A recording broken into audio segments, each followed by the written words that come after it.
Jay Johnston here. Welcome to the new Thursday night edition of the Real Estate and Money Show. We're going to be talking about death, fear, and taxes. This is episode number 36 on how it is that you can save your money, make money, hide your money, move your money, but more importantly, how to keep your money where it belongs, and that's in your pocket.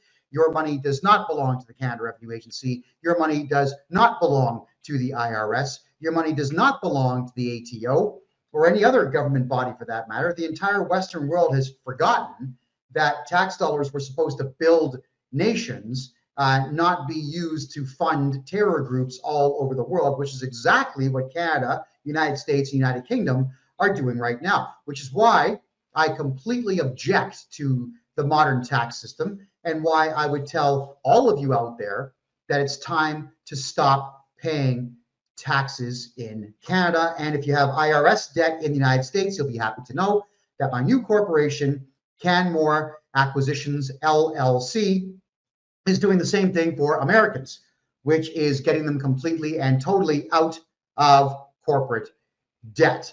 So with tonight's theme being death, fear, and taxes, again, for those who don't know who I am, my name is Kevin J. Johnston. I have been a public figure in Canada for 8 years now. I actually had to leave Canada in November of last year because the politics were just too insane. I've got a big mouth. I like to tell people the truth about how government money, banks, and finance work. So what happens when you do those things? Well, the government doesn't like you very much and they take your stuff.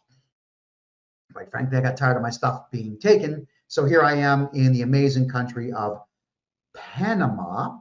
And in Panama here, I'll say this, that literally the streets are paved with gold. It's the old American dream. Well, now it's here in Panama, but I'm going to cover more about earning money outside of Canada shortly. I'm going to clear up quite a few of the legends, the myths, the beliefs, the fears out there to do with the Canada Revenue Agency and the IRS. Now, before we get cracking here, full disclosure, I am not a lawyer. I am not a paralegal. I have 2 lawyers in Canada. I have 2 paralegals in Canada, and I deal with a number of chartered professional accountants across the country of Canada, all of whom agree with me that the Canada Revenue Agency is evil. But I am not licensed by any law society in Canada. I am also not a chartered professional accountant. All right. I chose not to have any licenses of any kind. Why?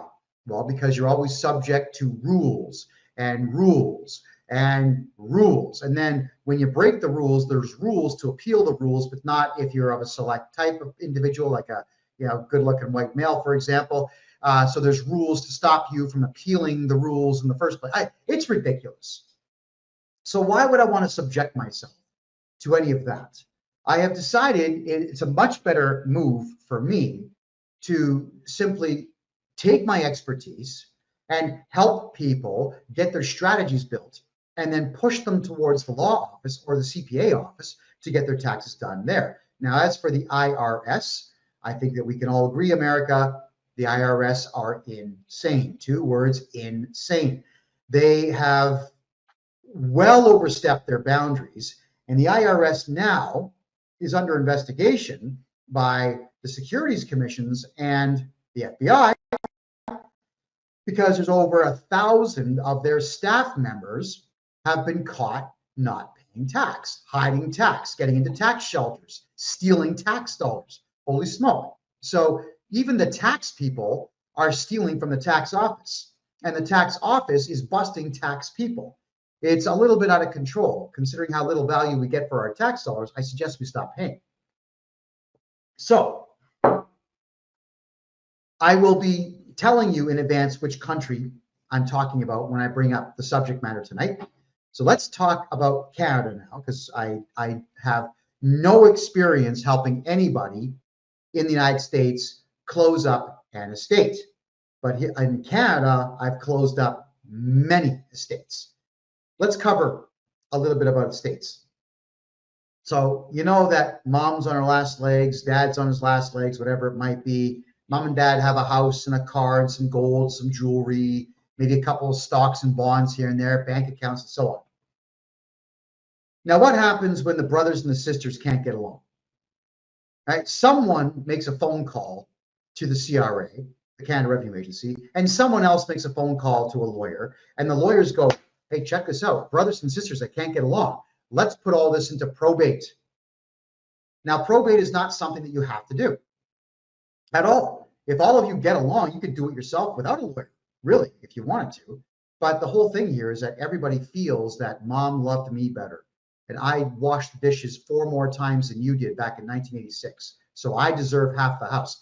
That is how siblings think when it comes to their parents' estate. Typically, mom and dad's bodies are still warm, and they're already complaining about who gets what. When you put a property into probate, you know what happens? The lawyer immediately assigns himself a fee with your money, I might add. He just says, well, okay, I'm gonna give myself $30,000 and we're going to charge $400 an hour on this. And every single time one of you calls a lawyer, hey, what did John say? Because I want the TV. Oh, okay. That 5-minute phone call, he'll bill you for a full hour. So by the time you actually get the house and the TV and the car and everything out of probate, you've lost about 25, 30% of the value of everything. So you want to keep lawyers out of your family affairs. Putting anything into probate is a really bad idea. But do you know who I blame? I blame mom and dad in that instance, who didn't have the foresight to realize, hey, my kids are going to fight. And I worked my ass off for 70 years to have a house. And I'll be damned if some lawyer I don't know is going to steal all of it, put it in probate, seal it all up, and take it. So I'm going to do the right thing. Now, you know what everyone thinks that is? Everyone thinks it's a will. Wills are nonsense because a will can be contested and wrapped up in the court and force everything back into probate. Wills are junk.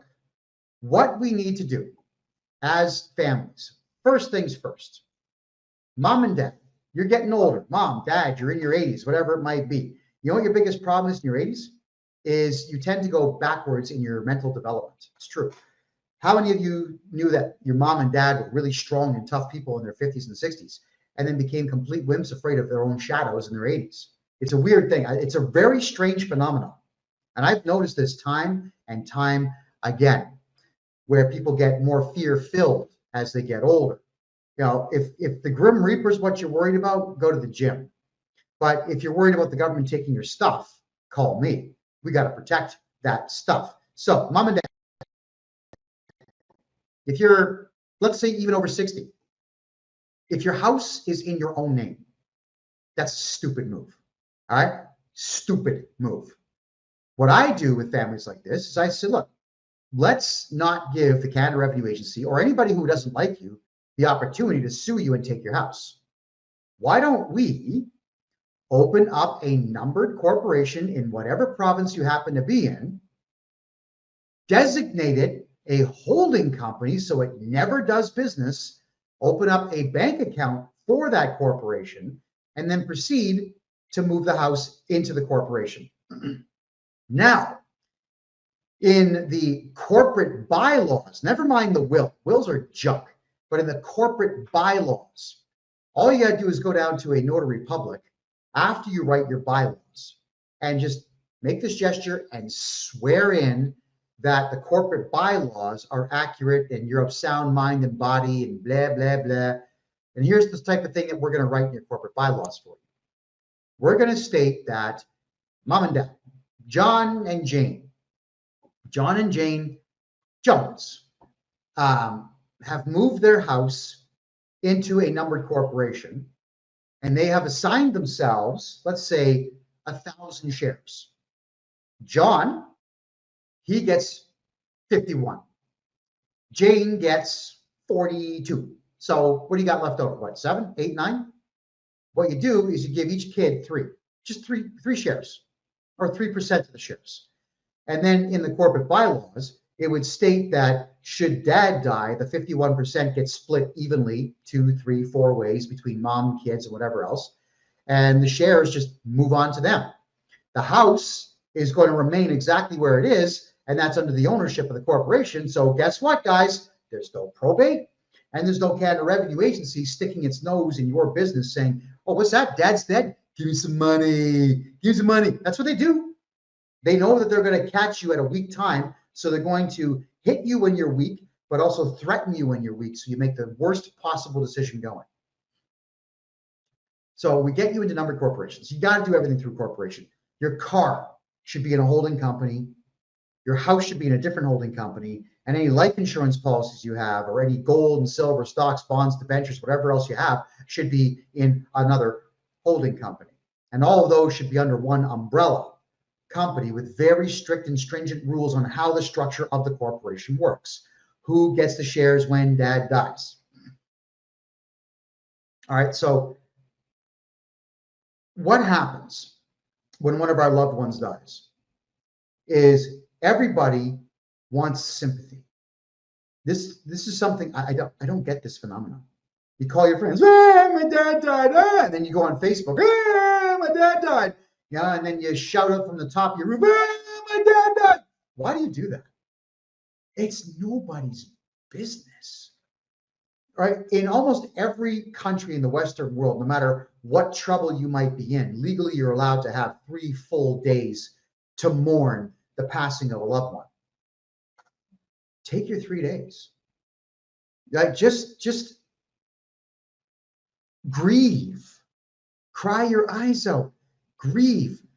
Don't make funeral plans. Don't call the Canada Revenue Agency. Don't call friends. Don't go on Facebook and Twitter and TikTok and make tribute videos. Don't do that, right? I'll tell you why you don't do that. When I grew up in the 1970s, it was the type of thing where you'd ring someone's doorbell and they'd like, come in. They tell you, come in. There was cake, there was cookies, there was tea, there was coffee, and so on. Everybody was happy to see you. But that was a different era. That was an era when the telephone was a nuisance. Remember the dial phones, right? Remember that stuff? It was easier in most cases to walk 10 streets down and just ring the doorbell and be brought in. But now, when people are ringing your doorbell, they're looking for things to steal. They're looking for things to hold over your head. Everybody's fishing for information on you. So you don't call the CRA. Keep the death of a loved one quiet. When you've taken your 3 days to mourn, believe me, the pain's not going to go away in 3 days. But the 3 days gives you that opportunity to clear your head. And that's when you draw the absolute conclusion. Mom's dead. Dad's dead. Grandma's dead. Now I have to do what's right. Now I've got to be logical and deal with the estate. And if you haven't told anybody about the person's death, the lawyers aren't reaching out to get your place in the probate, and nobody's arguing over cars and trucks and boats and buses because you've designated 3 days. If your parents are smart, in the corporate bylaws would state this corporation cannot change hands for up to, or actually minimum 72 hours after the death of one of the shareholders. And that has been sworn in, so you can't do anything. You can write these rules in the corporate bylaws and swear those things in. So when mom and dad died, what you got to do, obviously, at this particular point is make funeral arrangements. Now, I'm not here to shun the funeral industry, but what I can say is I've seen the price of coffins and I've seen the price of headstones, and quite frankly, neither one are useful things at all. They're just not. What really are you going to do with a headstone when you're dead? Nothing. And the headstone's a marker that nobody's coming to see.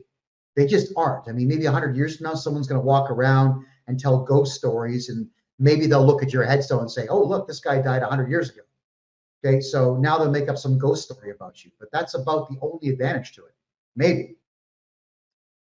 Maybe some kids will go and do like rubbings. Remember when we took Conte crayons and went with onion skin paper, and we bring it back to class, and okay, so maybe your name will appear on some grade 6 student's project. It's pointless. So I'm the first one to state, why don't you try cremation? There was a place in my hometown in Mississauga called Tranquility Cremation. Very respectful people. They cremated my father for us for $1,380. That's all that it was at the time, and that's 2008. They might be a bit more now because all the costs go up. But my old man, even he grabbed me like this when he was in the hospital. He says, "Don't you spend anything more than $2,000 to get rid of my corpse."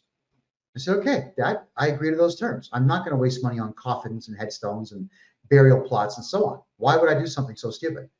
He told me to take the money that we saved on that and open trust funds for my kids, which I did. So that was my father being responsible and making that demand of me, because he knew out of every single member of the family that I would be the one to respect that wish. And I did. So we got my father cremated. Now, and then we had ourselves a good chuckle about it. I said, Pop, check this out. You're telling me to get you cremated, all right? It's going to be about $1,380. But the province of Ontario, because they've got laws concerning the burial and disposal of human bodies, they have so many rules, they actually have to give you $2,500. I said, "Pop, I'm making almost $1,200 on your corpse. Could I find 25 more? Yeah, let's make some money here." And he's laughing. We're the two of us are laughing together. You got to crack jokes in your last days. You got to keep it light. Well, unfortunately, now, and I love my mother, so I'm not bashing my mom. This is not a woman bashing thing. But my mother, when she was bawling her eyes out, did not listen to a word my father said prior to his death, didn't listen to a word I had to say. 2 hours after my dad was dead, she's just screaming. She called the Canada Revenue Agency. "My husband just died. Oh my God, I don't want to go to jail." This stupid notion that you can do prison time for not closing up a dead loved one's estate fast. So the Canada Revenue Agency thought, "Oh my God, this is great. This woman called us. Oh, how stupid can you be?" And they sent her an assessment for $25,000, and she paid it. She just paid it. You have to. Yeah. How can you be, at the time she was in her 60s, how can you be alive for over 68 years and not know that you don't have to do these things? You need to have enough self-respect to know your rights. So I had to deal with it. I got the money refunded because I told them I'm in charge of the estate and it hasn't gone to probate. I lied. I lied saying it was going to go to probate. It wasn't. But I said that's got to get returned immediately because I'm calling the cops. You're going to get charged and you're going to jail. And they apologized. And I said, "You see, Ma, now let me handle this." And she goes, "Yeah, I understand." And then as soon as my back was turned, she wrote another check and paid them again, because she was not willing to accept the fact that I was right. She was so afraid of the government that she screwed up her mourning time and screwed up my mourning time. I wanted to mourn my father, and I couldn't because I was now dealing with the CRA. So if you have a family member who's like my mother is, and I know a lot of you do, take their credit cards away from them. I'm serious. Take their bank cards away from them. Declare them temporarily mentally unfit to handle anything and take over the estate yourself. You have to deal with these things. You cannot let people's emotional states destroy your capacity to keep what's yours, because it's yours. It's not the Canada Revenue Agencies. It's not the IRS's. It's yours. So if your parents or you have a house and whatnot, and you want to make sure that everything's taken care of, move the property into a numbered corporation. So even if someone does slip up and call the Canada Revenue Agency saying, "Oh yeah, my dad's dead," doesn't matter, because all he has is shares that you don't have to tell them about. You do not have to report the structure of a numbered corporation or a holding company to the Canada Revenue Agency. Why would you? The Canada Revenue Agency are not smart people. They are not a police force. They do not have the ability to arrest you. They do not have detectives that work for them. They don't know jack. They know nothing about you. The only time that they ever hit you up with fees and penalties is when you tell them how much money you make. Yeah, it's you. You're at fault. If you've done a tax return, especially incorrectly, it's entirely your fault that they know what you have. So, death. You're going to die. All of us are. Protect your assets in advance by moving investments like collector cars, condominiums, cottages, houses, condos, whatever you have, into holding companies. This is what I set up for people. On a daily basis now, we are setting up corporations and holding companies for people. I give them the instructions so they can save a bundle of dough without going through lawyers to get everything moved into that corporation to protect it. And then I personally write their corporate bylaws for them. And then I send them over to a notary public, swear the document in, and now it's just like you swore it in court. And it's only 25 to 35 bucks. Notaries on the high end, I think the highest I've ever seen is 50 bucks. And on the low end is between 15 and 25. Anything in between 15 and 40 is fair to get a document notarized. So get it notarized. I want to say that if any of you out there know that members of your family are ill, you need to start making the judgment call in advance as to who's actually going to be a hindrance to the closing process of the estate. Who's going to bawl their eyes out and go blab to everybody? Get control of that individual. Who's going to be the one that screws up the finances and believes that they have to do things? Take everything away from them. Stop them dead. Get a court order if you have to keep them away from it, but you cannot let the stupid people in the family, and not every human being is smart, by the way, so you got to keep the stupid people in the family away from the settling of the estate. So if you have the house in a numbered corporation, great. If the house is not in a numbered corporation, you're better off going to a third-party arbitrator who's not a lawyer than you are going to a lawyer, because you don't want to pay lawyers' fees to close up your dead loved one's estate or to transfer homes into your name. You just don't. Also, let's say both your parents die at the same time. Do not move the house into your name. You've got 30 days, so take your time. You got 30 days to just state to the properties branch of the province, hey, mom and dad are dead. We're going to move the house into a numbered corporation. Give me 30 days. They'll say, okay, call me. We get your numbered corporation opened up and we move the house into that corporation.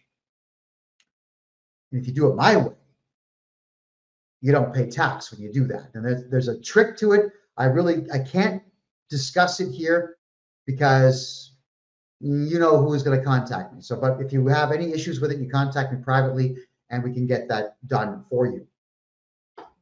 Now, mom and dad died. Let's assume there's no fear of any particular government institution. And the only one that people really are afraid of is the Canada Revenue Agency. First things first, mourn, relax. You gotta bring it down. Next, you do have to see the will. So if you are aware of who the lawyer was or the paralegal or the law firm was that put the will together, you have to go and see them, and you have to serve that law firm a legal letter. Type it up yourself, get it notarized. 25 bucks.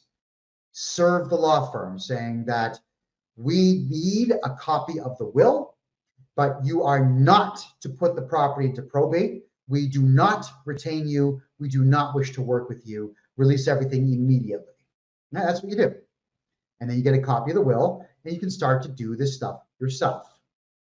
Please don't involve lawyers. It's just, unless you've got a maniac brother or sister who's a drug addict, and you know they're going to sell the house and buy booze or drugs or whatever else, keep that person away. It may have to go into probate at that point, and then you may have to make an argument in the court that your brother or sister, the cocaine user or whatever, is just simply unfit to make any decisions so that you could try to take it over. I hope that's not the case, but in some cases it is. So you serve the lawyer and tell the lawyer you want the will, and then hopefully, maturely, you can have some nachos, have a beer, coffee, whatever your preference is, and sit down at a table and have a conversation like adults. Here's the will. Read it. And then pass it over to the next person. Have them read the same thing so that everybody's clear on what's in it. And then try your very best to work together so you're not dropping 25, 30, 40% of the entire estate on some lawyer's bill. You don't want to buy some lawyer a Porsche when you're trying to buy a Porsche, right? So keep the money. You have to take the death certificates and you got to start closing things down. So if you've got a life insurance policy and it's in your parents' name, not a corporation's name, but your parents' name, you got to get it moved to your name. That's where the death certificate comes in. or split it between the siblings or your kids or whomever. Then you got to go to the bank accounts and get the bank accounts shut down. Now, in Canada, it's becoming tougher and tougher and tougher to do this. So when you go in, they'll say, how do you want it? Everyone says cash. I highly recommend just get a bank draft, open up a numbered corporation, and put the entire amount in the corporation so none of it's taxed. That's what you do. You don't want to be taxed on it. The CRA, if you tell them, oh, hey, guys, mom and dad died, they had 2 houses and $290,000 in the bank. CRA, boom! I guarantee you letters are going to show up within 2 or 3 days. We have assessed your parents' estate. Like, it's almost like, we've assessed your parents' estate. Yeah. And yeah, your parents have been assessed at $90,000. Yeah. And if you pay the $90,000, guess what they do? They're going to reassess that and send you another bill for $20,000, $30,000, $40,000. You pay that, they send you another one. So, everybody, the Canada Revenue Agency, you don't contact them. Your dead parents or your dead loved one, whoever it might be, if you're collecting all of their money, their life insurance policies, their assets, their safety deposit box, their house, their car, their condo, the collector vehicles, the plane, the helicopter, the boat, the trailer, the grass, the jewelry, the Rolex, the toupee, whatever they happen to have, you get it all first. You move it all away from the ownership of the estate, of the parents' names or the loved ones' names. And then say nothing to anyone about it. And then you might say, but the CRA, I've got to do taxes and close my parents' estate. Says who? Says who? Have you read the Income Tax Act? Have you read the Excise Tax Act? Have you read the CRA Act? Have you read the GST Act? Says who?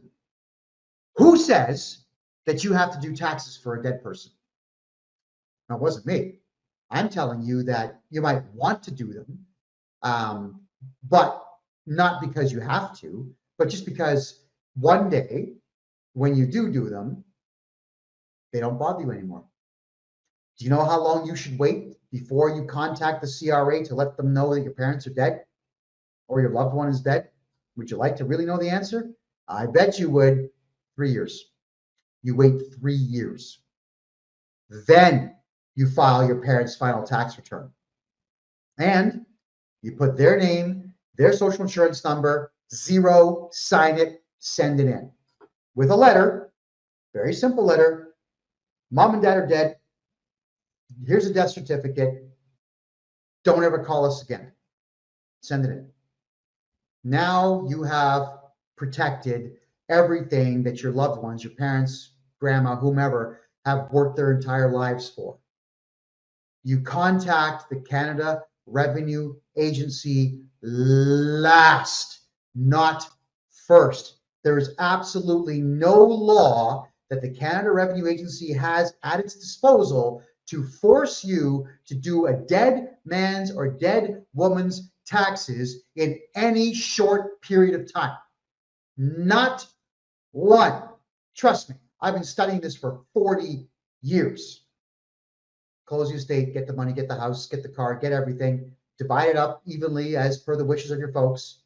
Wait 3 years, do the final tax return, and then it's all over. I'm floored. I'm disappointed in most cases where grown men and adult women cry their eyes out because the Canada Revenue Agency says we owe money. Or we can't do that because the Canada Revenue Agency might find out. And, you know, they're going to look at our bank records. Yay. Why do you think this way? At what point did you ever read for yourself that the Canada Revenue Agency has access to your bank account records? At what point did any of you ever read that the Canada Revenue Agency has investigated you specifically for anything? At what point did any of you read that the Canada Revenue Agency has a detective force? Well, you haven't. First off, not very many people out there read the law. They don't read the tax acts. I don't know. I'm always fascinated by law and just how poorly written so many of them are, that allow we the people to win if we choose to fight using their own laws. I'm not even looking for loopholes. I'm just abiding by the law. So what I'm trying to say here, even though I'm being a little facetious, is none of you have read that the Canada Revenue Agency can force you to do anything, because it's not written down anywhere that the Canada Revenue Agency can force you to do anything. They can't. Voluntary, voluntary, voluntary. If you remember that word with the CRA, everything is voluntary with the CRA. If you remember that and you stick to it, you're going to be okay in life. Quick rules so you don't fear the CRA. Oh my God, I haven't done my taxes in 8 years. What do? Okay, you call me, and within 2 weeks, we'll do your taxes for 8 years. I guarantee you, if I'm doing your taxes properly, I'm going to look at every single thing that you've got, and I'm going to find you every single thing that we can do to have your tax returns go in at the minimal amount. You are allowed to estimate your earnings. If you really don't know how much money you made in 2013, but you haven't done your 2013 tax return, then we are going to guess. Do you know why? Because we're allowed to. Estimated earnings. That's actually in the tax acts. Estimated expenses too. You can guess. Like off the top of my head, that's the best that I can do in the way of recollection. Why? Because a fire destroyed my files. Why? Because a flood destroyed my files. Why? Someone broke into my house. They thought they were taking my computer. They took my files. Why? I just didn't feel like keeping files. Why? Kevin J. Johnston stores all of my files in Panama, right? You're not obligated to show them your files. So what I'm saying to you here is don't fear them. If you really are in a hurry to get your tax return done, and you feel that you have to put numbers on it because relax. Everyone's got to calm the F down, man. Relax. Here's what you do. You take the blank piece of paper. Don't do your tax. Never do your taxes electronically. Paper, paper, paper, paper. Because the software won't let you skip certain columns. You got to put numbers in.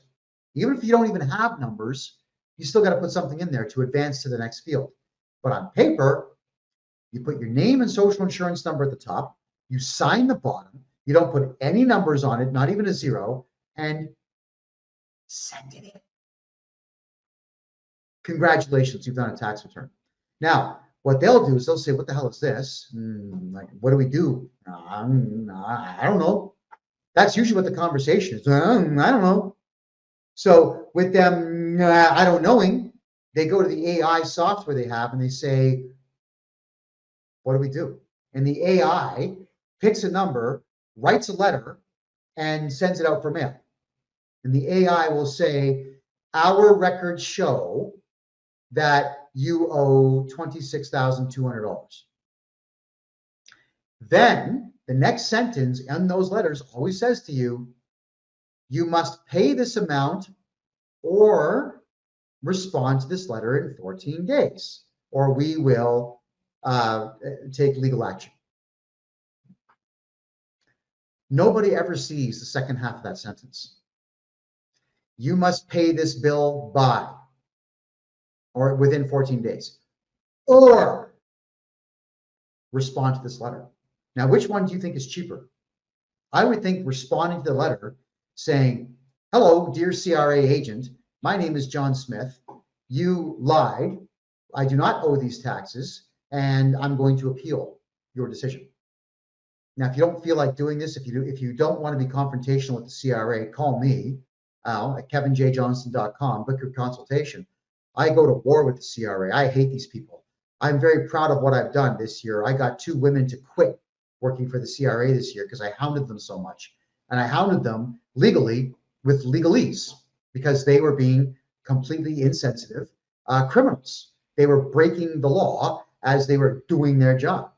And they thought it was too stressful to deal with this guy who's made the front page of every newspaper in Canada because the government doesn't like him. I'm very, very proud of that. And I plan to have more CRA agents quit. I plan to hound them more. I plan to be more vicious for 2025. My goal for 2025 is to get 100 Canada Revenue Agency agents, losers, arrested. That's what we're after. We want them in handcuffs. And then we want to publish their names and addresses and everything else, stating to people that, you see, the law applies to them too. I hate the CRA. It is an overwhelming, overriding hatred. It's not just a little bit of disdain. It's not just a little bit of contempt. I loathe them. If I had it my way, I would walk them all to the gallows for crimes against humanity. That is how much I despise them. So when you're hiring me to deal with your tax concerns, you're hiring 40 years of rage, because they destroyed my family's lives back in 1983 by lying, intimidating, lying some more, intimidating some more, lying some more. They lied to my parents, who never questioned anything, old school people, and it cost them 1/3 of their net worth, 1/3 of their wealth, because they cooperated with the CRA, which, when you are my client, we will never do. So this fear that all of you have about the Canada Revenue Agency, you got to let that fear go. They are not police. They do not have detectives who work for them. The only way for the Canada Revenue Agency to have you charged criminally for tax evasion is they have to prove fraud. Now, there's only one way for the CRA to do that, and that is to audit you, and then the auditor goes through everything and says, I think that you committed fraud.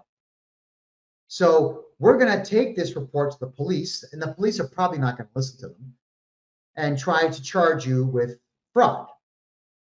Okay, but what if you told the auditor no? Oh, you didn't know that? You call me, I called the auditor, I send the auditor a letter saying, hello. I'm not going to be rude and scream and yell at them, but I am going to say, hello, sir. My name is Kevin J. Johnston. I'm representing John Smith at blah, blah, blah street in Toronto. I understand that you are planning to show up at my client's address on whatever day. I'm calling to let you know that we are canceling the audit. We will not cooperate with it. You are not to go to my client's residence or my client's place of business or church or arena. I have faxed you earlier today a list of all the addresses that you and the entire CRA are banned from. You are not to go within 100 meters of my client. If you do, we will call 911 and report that my client's life is in danger. Do you understand? It's usually along those lines. And then the auditors tend to be, you don't have to be so aggressive. Well, I'm not being cruel. I'm just being direct. I'm telling you. You go to the client's house, you're getting charged. And that's it. The audit's over. Chapter 10, I recommend. It's really good reading, by the way. And it's on my website, kevinjjohnston.com, in the blog section. Chapter 10 of the Auditor's Handbook for the Canada Revenue Agency states that if an audit situation becomes hostile, that they have to stop the audit and contact their team leader. Would you like to know what hostile means in this world of weak people? It means I called them and threatened them with legal action and arrest. That's all that it takes to end an audit. They're going to say, oh my God, I don't want to get arrested. They start acting like you. I don't want to get arrested. So they talk to the team leader. I'm not going near it, because you know what happens? The Canada Revenue Agency staff Google my name. And boop, boop, boop, boop, boop, boop, boop, all these articles come up on the Canadian Broadcasting Corporation, on CTV, City TV, all of the Canadian networks. Kevin J. Johnston, he's racist, he's homophobic, he's transphobic, he's this phobic, he's that phobic, and so on. Because you got to remember, I've run for political office 3 separate times, and I ran campaigns very similar to Donald Trump, which the left wing does not like. And as a result of them not liking it, they would just report that I'm some really terrible racist guy. But that works to my advantage, because the CRA doesn't want me, the biggest mouth that ever came out of Canada, to interfere with their personal lives, which, let's be honest, I will do. When the CRA representatives get a bit too belligerent and a bit too rude and a bit too vile, I don't like bad manners. I really don't like bad manners. I'm one of those. I'm always polite. I'm always diplomatic. I never go to violence unless it's the absolute last option open to me. I would much rather shake hands with an aggressor at the end of the aggression than be in a bloodbath with them or a fist fight or in the back of a police car because I've knocked them out cold. I don't want to be in those situations. I'd like to negotiate politely. But when they do get super rude and super gross and super vile with their behavior, I make a phone call to a very super private investigator and say, hey, this chomo here is behaving like an ass. Could you please find everything out about them? And I get really interesting reports. Two Canada Revenue Agency agents so far are only in Canada on temporary residencies. They're not even permanent residents. That's how desperate the CRA is to have bad people working for them. So I will. I am the only guy in Canada that wants to go to war with the CRA. I love the fact that the CRA hates my guts. I kind of like the fact that the entire government hates my guts. It really is great. And I'm glad the left wing hates my guts because they can't wait to tell the world about it. And just think about all the free advertising that Canadian left wing nuts have given me. It's wonderful. It never ends. The next 3 weeks are booked up for me because of left wingers complaining about how horrible I am. It's marketing. Donald Trump, he suckers everyone out there. He suckers you into criticizing him. It's all free advertising for him, and he knows it.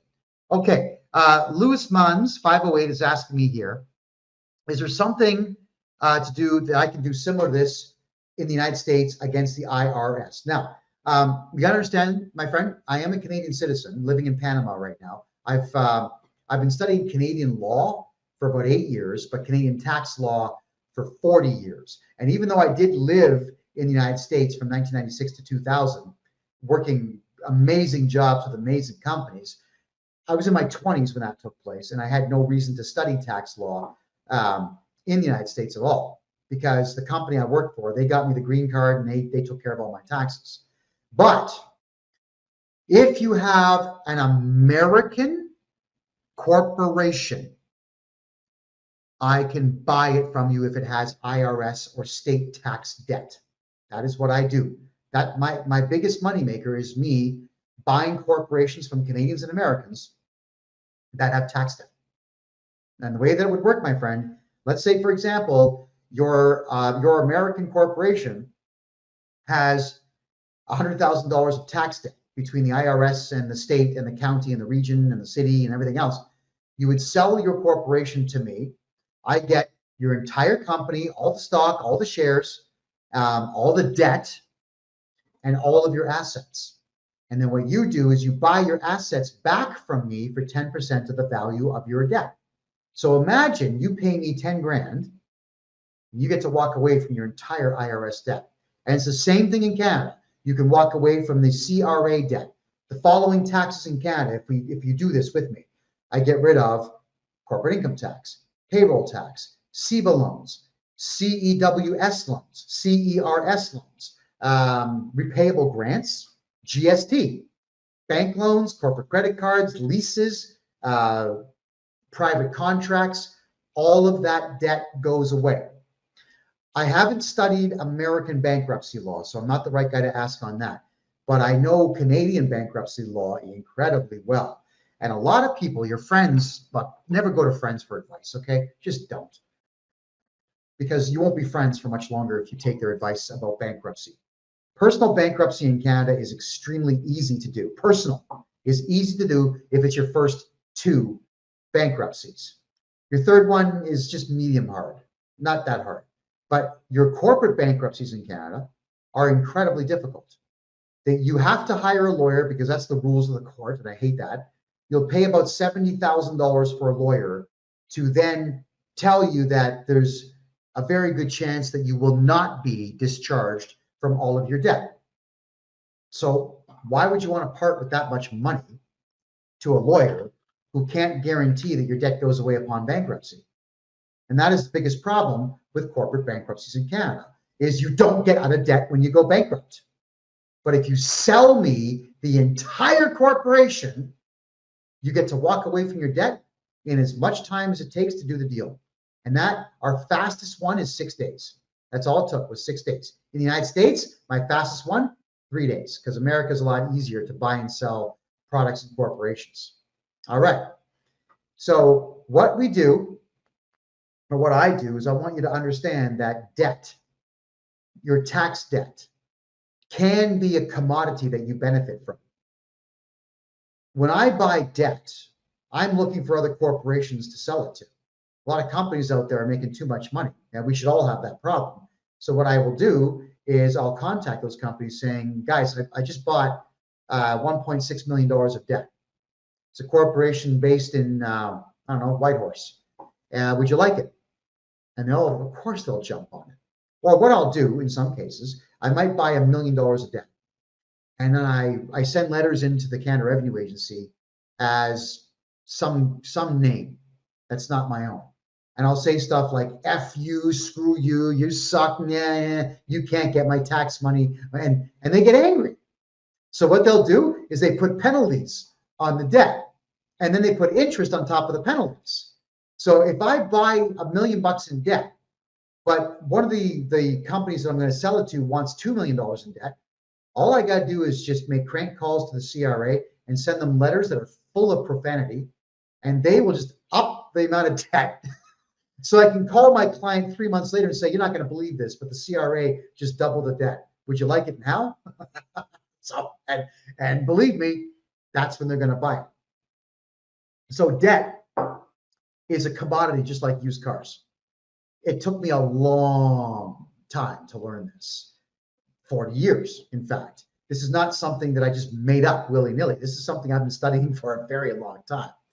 Because I always figured that if a creditor, like a credit card company, can sell your debt, I'm always thinking, well, why can't the debtor sell the debt? Because there was a time in the United States and the United Kingdom and in Canada where somebody could volunteer to serve your jail sentence for you.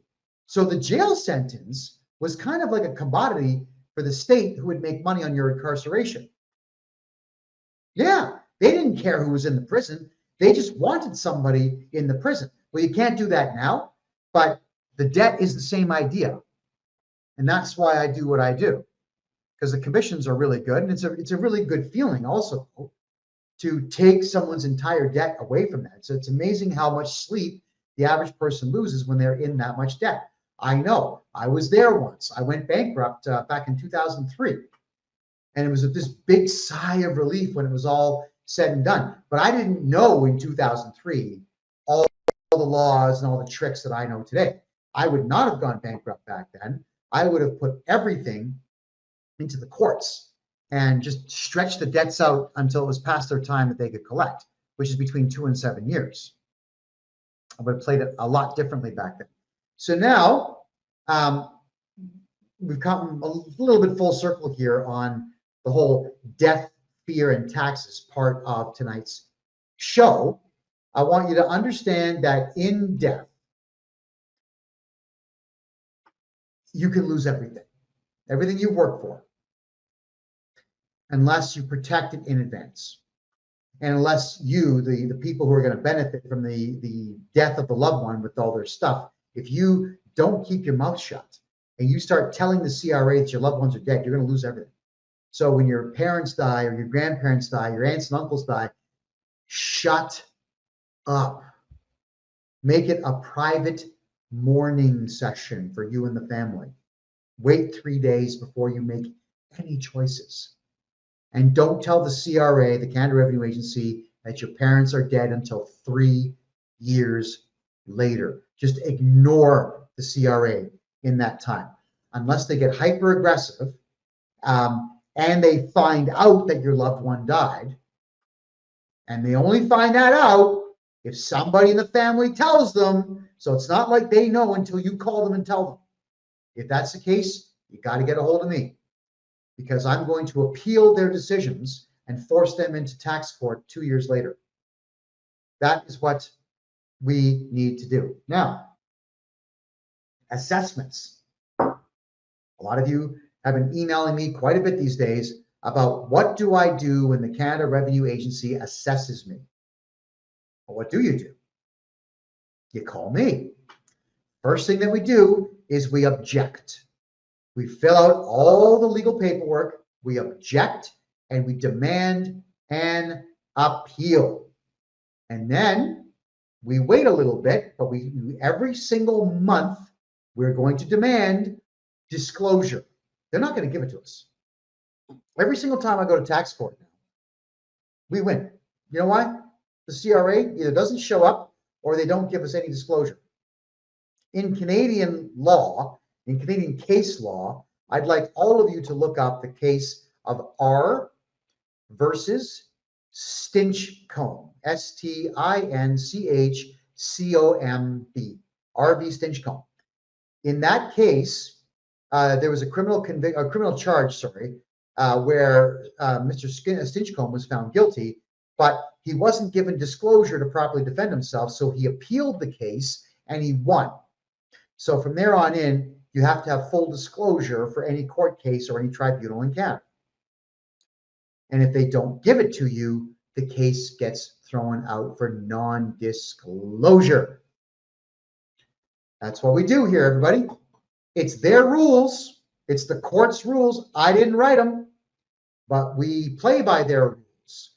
All right, so that's how we do it. You get an assessment, you contact me, we appeal it, and then we redo your taxes.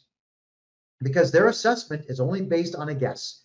It's an arbitrary, random number that a computer selected for them and sent out a piece of mail to you. Now, I got to address something very major here. Everybody should share this video right now, because what I'm going to tell you about the Canada Revenue Agency, no other accountant in the history of the country has ever said this, because they're not brave enough to tell you the truth. So start sharing. All right, everyone on TikTok, come on, double fingers, just keep tapping, get the likes going. Everybody over here on Kick, same thing, tap, tap, tap, tap, tap, tap. Let's get the likes going. And if you're on Rumble, right there, you'll see a thumbs up. Please, everybody hit it. Share this out, because what I'm going to tell you right now, you must know, and you must live your life according to this information that I'm going to give you right this minute. All right, let's get going here. Come on, Rumble. I don't see enough likes. Let's get going there. Come on, everyone. I've been giving you guys free information for 8 years. The least you can do is just tap that like button so that the algorithm picks it up and forces it to the homepage. And yes, for those who missed tonight's show, it's going to replay all weekend long. All right. So whenever I do my Thursday night show, we do it live. It's always at 9 p.m. Eastern time on Thursdays. And then at midnight coming into Friday, it starts playing, and it stays playing for the full weekend, all the way until Tuesday morning on Rumble. Just type in freedomreport.ca and you'll be able to find the show. Thank you to all the people who just joined me right now. My name is Kevin J. Johnston. I am a podcaster and I am a tax expert. I've been studying Canadian tax law for over 40 years, and I help Canadians completely and totally annihilate their tax bills by telling the Canadians and Americans the truth about how their respective tax agencies actually operate and what your rights are and what the law is that protects you and stops them. Now, I got to tell you this. We're almost at 8,000 likes on TikTok. Can we just keep that going, folks? Can we just keep tapping that, please? Let's get it ramped right up. There is something that the CRA does, which tells all of their staff how easy it's going to be to get money from you. It's sinister, it's sick, and it should absolutely be illegal. But for some reason, it's not illegal. In Canada, with the Canada Revenue Agency on their computer screens, you have a 3-digit number attached to your name. It's called the sucker index. At least that's what I call it. They call it the client index. No, it's the sucker index. If the Canada Revenue Agency sends you a letter and you phone them, I am so sorry about this tax bill. Oh my God. Oh, boom. Your sucker index goes up. The number gets higher. If they send you a letter saying that we have assessed that you owe us $6,000 and you pay $6,000, your sucker index goes way up. You know what's going to happen after you pay that $6,000? They're going to giggle and so on. And the AI software that the Canada Revenue Agency has is then going to turn right around and send you another assessment. Maybe something small, like maybe $500, $600, $700. And if you call, oh my God, I'm so sorry, I thought I paid you. Boom, your sucker index goes up again. And if you pay that second assessment in the same year, woo, it goes up again. It's from 000 to 999. Every time you respond to the Canada Revenue Agency with an apology or tears or fear, your number goes up. Every time you pay them, your number goes up. If you pay them in advance, some people do this. They pay the CRA in advance. Congratulations. You're going to pay them forever. If your sucker index with the Canada Revenue Agency is over 900, they are going to assess you 3 to 5 times a year. I've read the documentation. I can tell you it's true. 3 to 5 times a year. And then they'll go ahead and they'll threaten you, and you'll probably cave in, and you'll pay them money 3 to 5 times a year because you're afraid. It's worth being afraid. It drives me crazy. All of you who do this are probably working under the idea that the Canada Revenue Agency can put you in jail for something, and they can't. You might all think the Canada Revenue Agency is coming to your house to take your car and take your house. They can't. You know why? They don't go to court. They don't make money if they go to court, so they don't do it. It's cheaper. It's cheaper for them to just threaten you.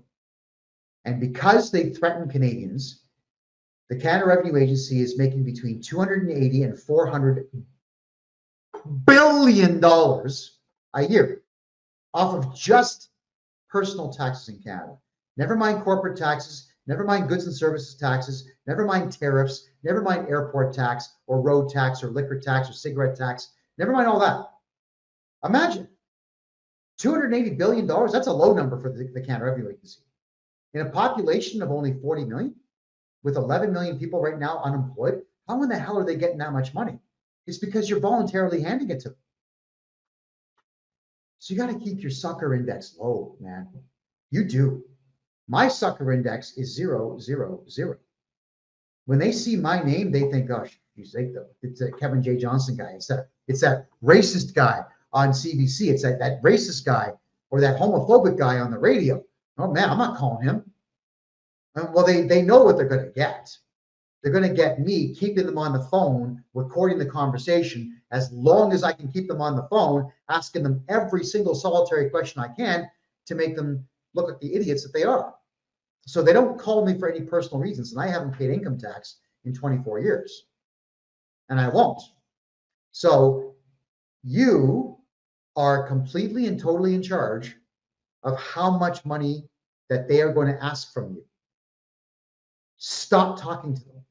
Stop replying to their letters.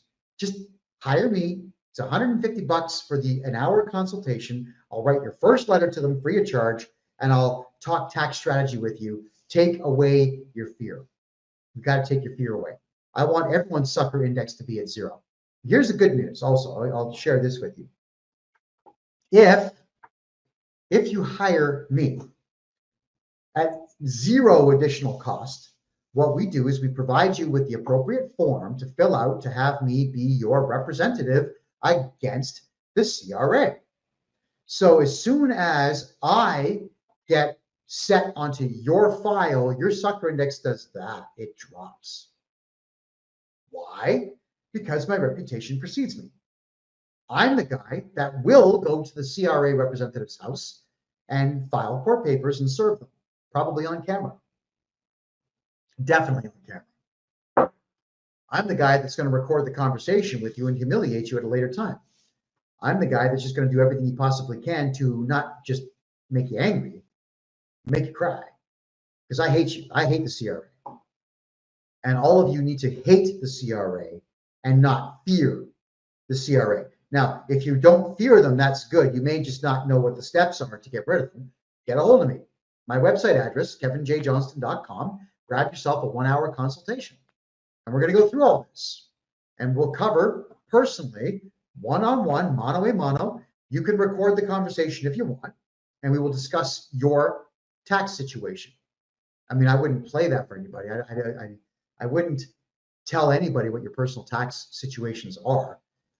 Here's also the good news, is that if you fill out that form that we send to you and you send it directly to the CRA, we have now entered into what's called a client solicitor privilege relationship. It's the same thing as a client lawyer situation. Do you know what that means? That no matter what happens with your taxes, I can never be called to testify against you. Is that amazing or what? All right. So think about having a guy like me. Well, there's no one like me. Imagine having me on your side and I legally can never snitch on you. I just can't do it. I mean, the first thing that I would say to any judge anywhere in any court is that I have represented this individual and I am terribly sorry, but I cannot ever be called to testify. Client solicitor privilege. The judge will say, you may be excused, Mr. Johnston. And that is where it ends. So you have to put yourself in the dominant position with the CRA in that you're not going to cooperate with them. You've got this guy here who hates them, who won't cooperate with them. We will do your taxes our way, not their way. And we're going to make sure that we're not snitching on you. You're not going to snitch on yourself.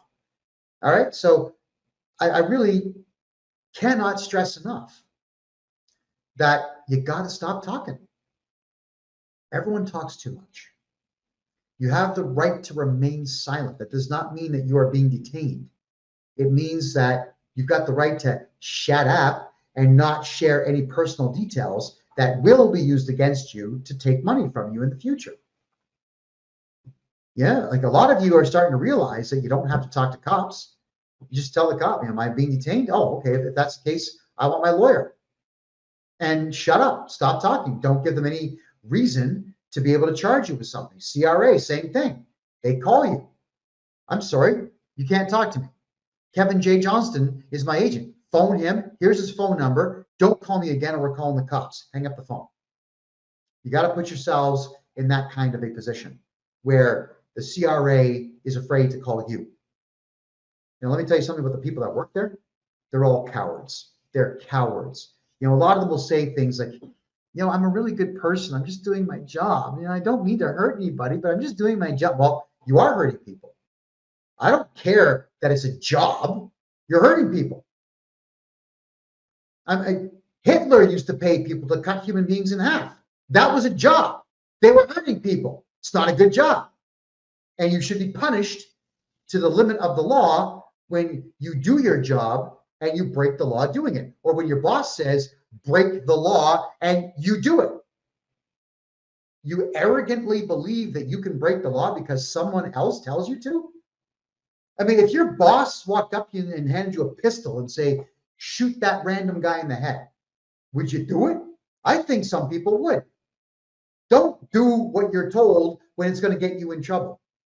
I'm not really a fan of Dr. Phil at all, but he did an experiment that blew my mind. And the experiment was to see how easily led people were to do with anything. So they put a guy in a security guard outfit. These are actors. And the one actor is standing in handcuffs, and the security guard's holding a fake cattle prod. It didn't actually have any shocking power to it, but it made sparks. And the guard says, I have to go get the police. I've just detained this guy. I need you to hold this cattle prod, and if he moves, I need you to zap him. And people did it. So the actor who's wearing the handcuffs, he'd start to hop away slowly, and people go, And then when they were asked later on, why'd you do it? Oh, because the security guy told me to do it. The security guy, he told me to do it. It never entered the people's heads that this could be a real human being with a pacemaker, and now you're going to put a cattle prod through their body and zap them. You shut down the pacemaker. At minimum, you're getting manslaughter. Realistically, second-degree murder, because you were consciously zapping somebody with a weapon. How stupid can you be? And that's the type of excuse and the type of people who work for the Canada Revenue Agency.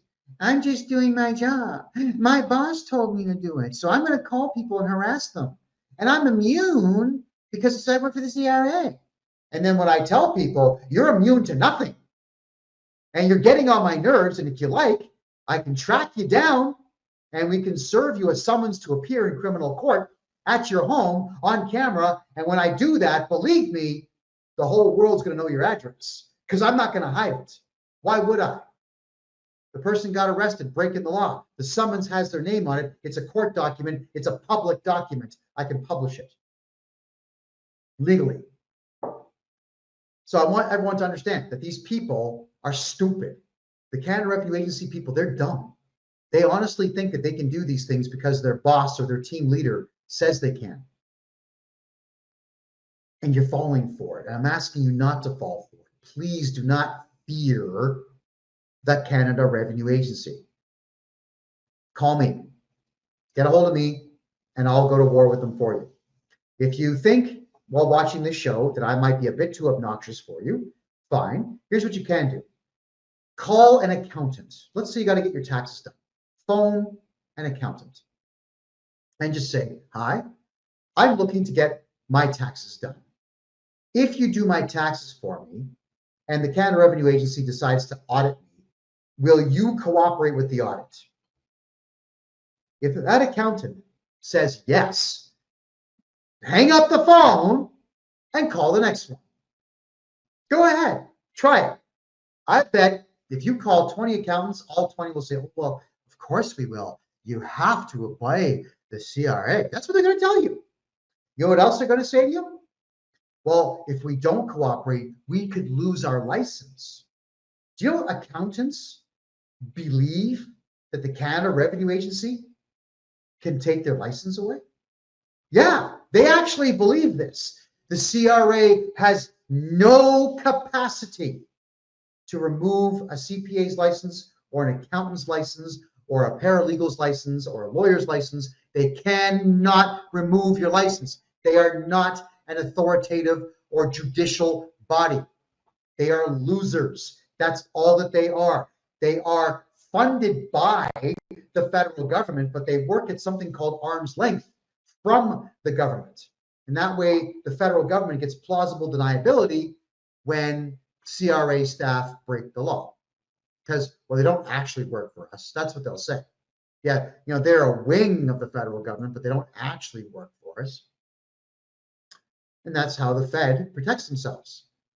So the only person that screws you with the CRA is you.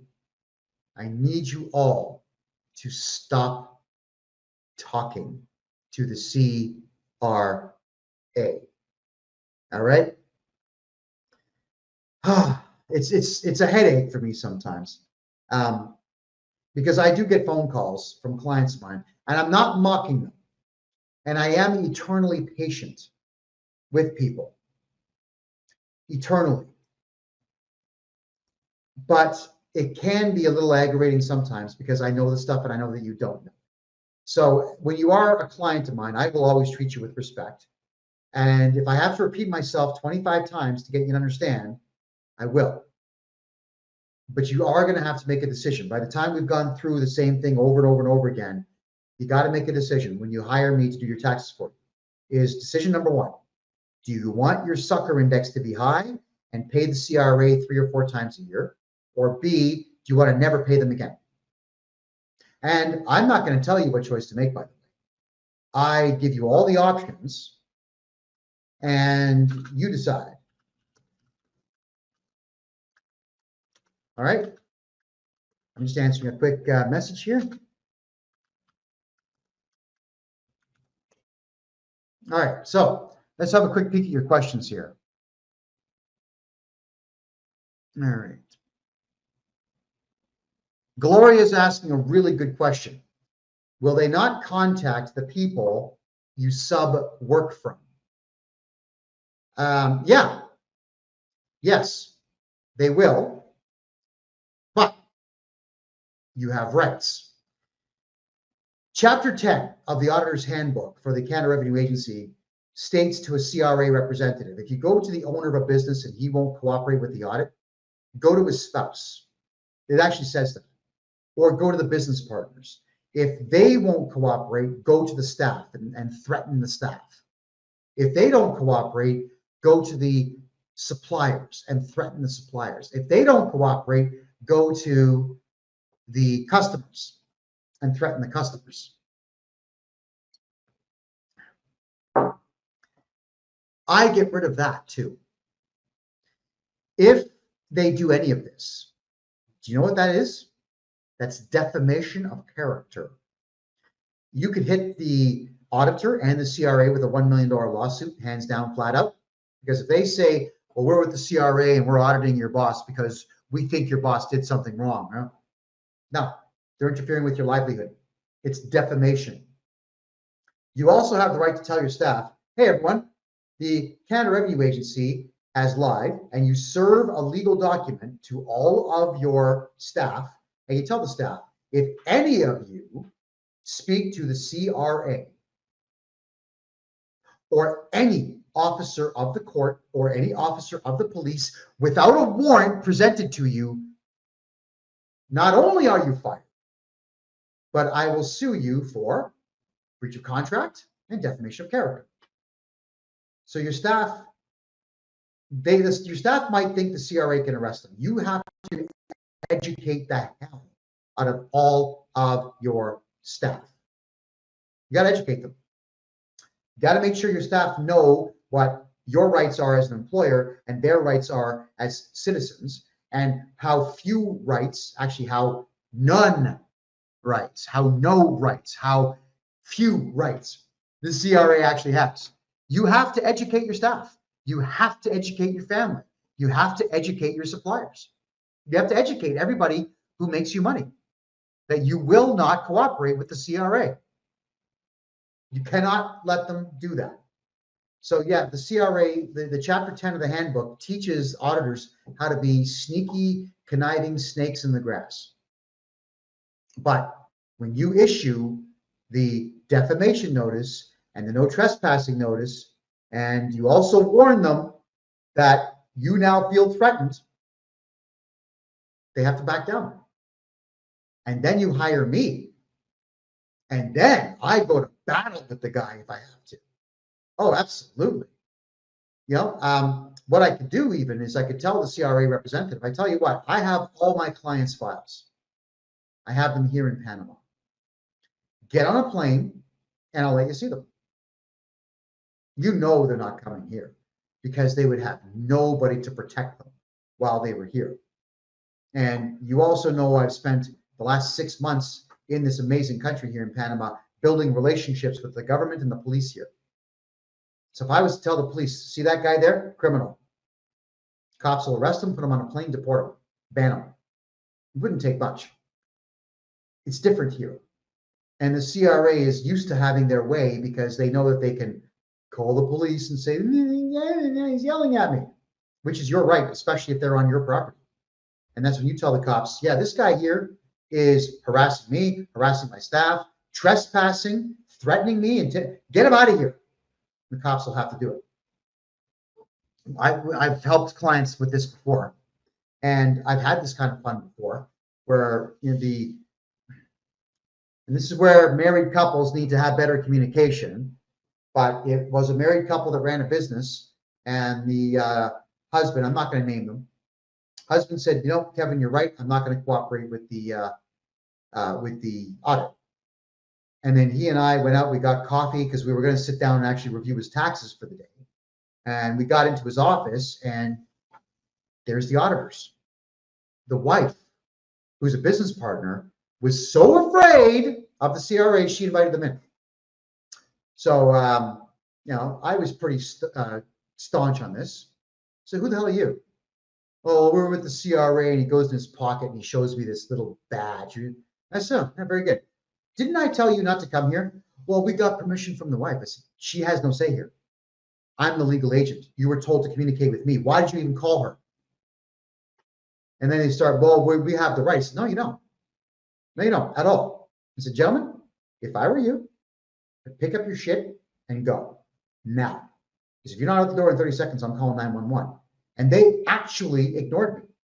So I actually took the box of files from them. I closed the lid. I said, yeah, have a seat. I called 911. I said, hi, I've got 2 criminals, 2 thieves that have illegally entered this office. I need the police right away. We are afraid for our lives. 2 minutes, cop showed up. We said, please, officers, come in. And these CRA idiots sat there believing that they had the right to be there. And the cops told them, no, you got to go. You have to leave. You have to leave now. And they're all upset, tail between their legs. So I followed them out to the car. I had the video camera running, and I was calling them every name under the sun. And the cops said, is that really necessary? I said, yeah, actually it is. They were told not to come here. And they're still on private property. And I'll say whatever I want on private property. Thank you. I am the legal agent for the entire grounds. And I told them things about their wives and mothers that even they didn't know. No, they were mad, but too bad for you. You're a criminal. And that marriage, it didn't last. It didn't last because when you're going to be adversarial in your marriage and you're going to allow your fear to make you go behind your spouse's back, you're not a partner. You're not a wife. You're not a husband. You can't be trusted. If you're going to be in business together as a married couple, you need to understand it's the 2 of you as an army of 2 against the world. The 2 of you, none of you can go behind the other's back on anything, especially not in business with the CRA. Can't do it. And ladies, if you do have that much fear, and the CRA deliberately targets women, they do this. I've read the documentation on it. They do attack women. If you really are that afraid, you have to give your shares up and step down as director or CEO or otherwise and take a managerial position where you don't have a decision-making authority or responsibility. Your fear will bury your company. And they like it that way. So now that you know you can just get rid of an auditor, you can call them every name in the book. You can put your middle finger right in front of them. You can't touch them, but with an inch away, you certainly can, and scream at them and yell at them.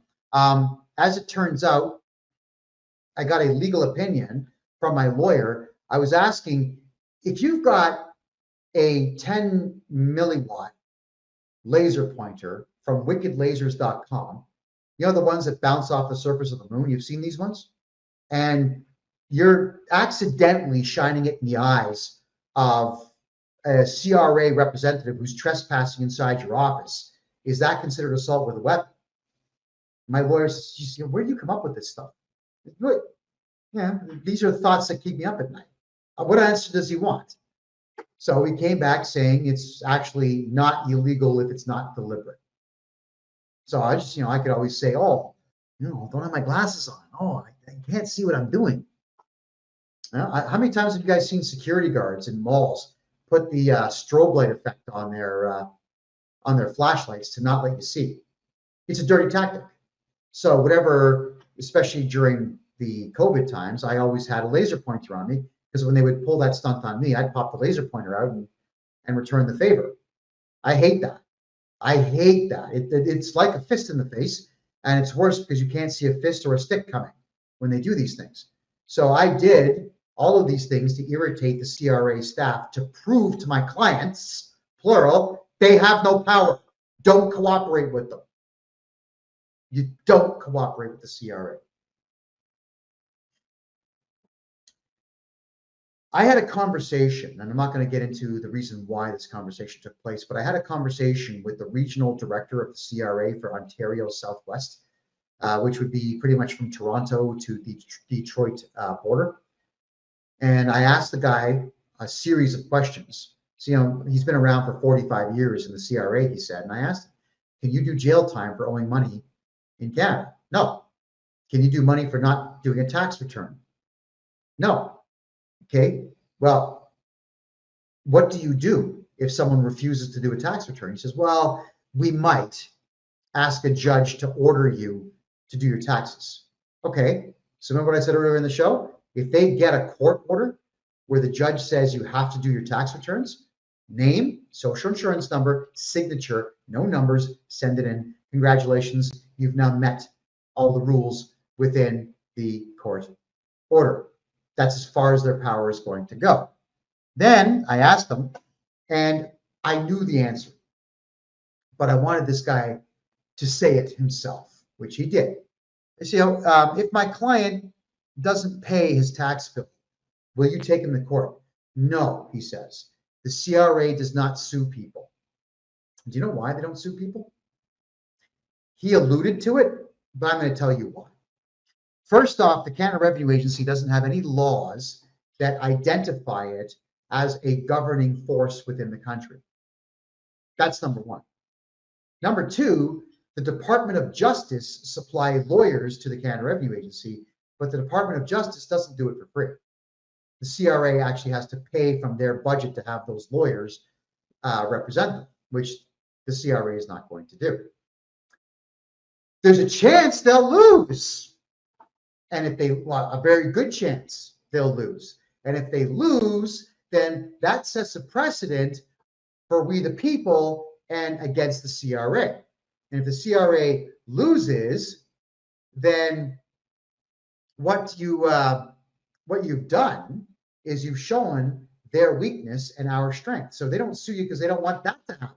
So then I asked, do you seize and sell people's property? No, he says, it's too expensive. They don't make money seizing your car. They don't make money seizing your house. They got to go to court.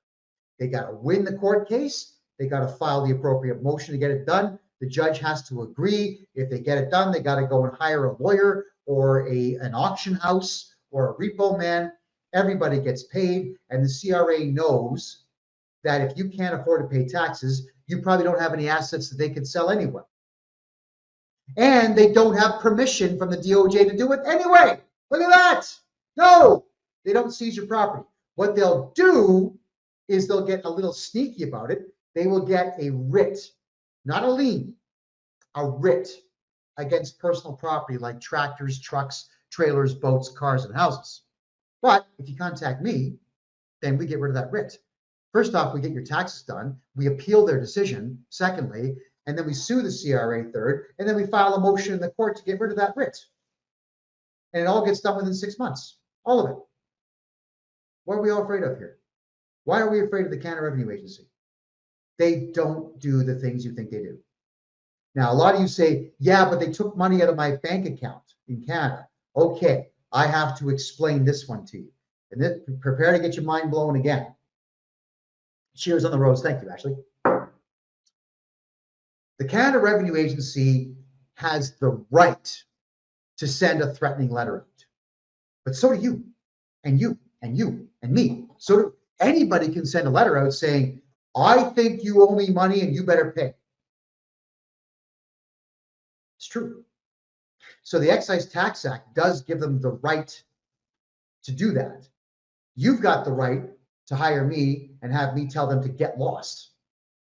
And they don't have that right. You do.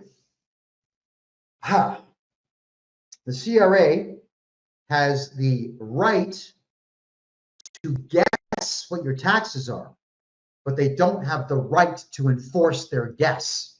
So when they send you an assessment, you and I have the same right. We could send letters to Coca-Cola and say, hey, Coke, guess what? We say you owe us 200 grand. How the hell do you enforce it? That's the thing. You can claim it, but how do you enforce it? Right? I wouldn't recommend guns. That'll get you locked up for a very long time. You could go to court. You'll lose because you have no way of proving it. But the CRA is in the same boat as you. They say, we've assessed you. You owe us money. How do they enforce it? The only real way that they do this, and this is the one you got to pay attention to. The Canada Revenue Agency will send what is called a requirement to pay letter to your bank. Would you like to know what that means? You're required to pay because we, the CRA, think that we have power, so pay us.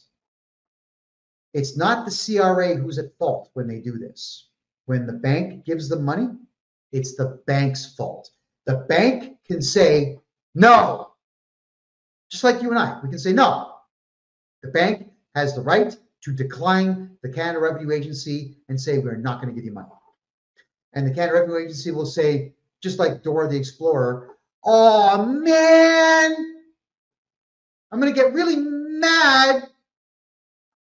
And they're going to do nothing because the Department of Justice is not going to give them a lawyer to go and sue the bank to get what, 10 grand? It's not going to happen. So when the banks give the Canada Revenue Agency money, it's not the CRA who took it.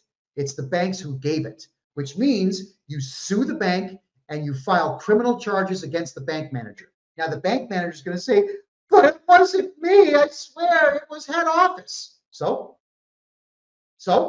the bank manager could just do this with his fingers and get your money back. He has that power. He won't do it because he'll say, I don't want to lose my job. Okay, charge him criminally. Sue him and the bank. Cheers, you'll win. So always look at the wording of any legal documentation that you receive from any government body. They'll protect themselves with that type of wording. You are required to pay. Required means request in Black's Law Dictionary. It's a legal term. It means nothing.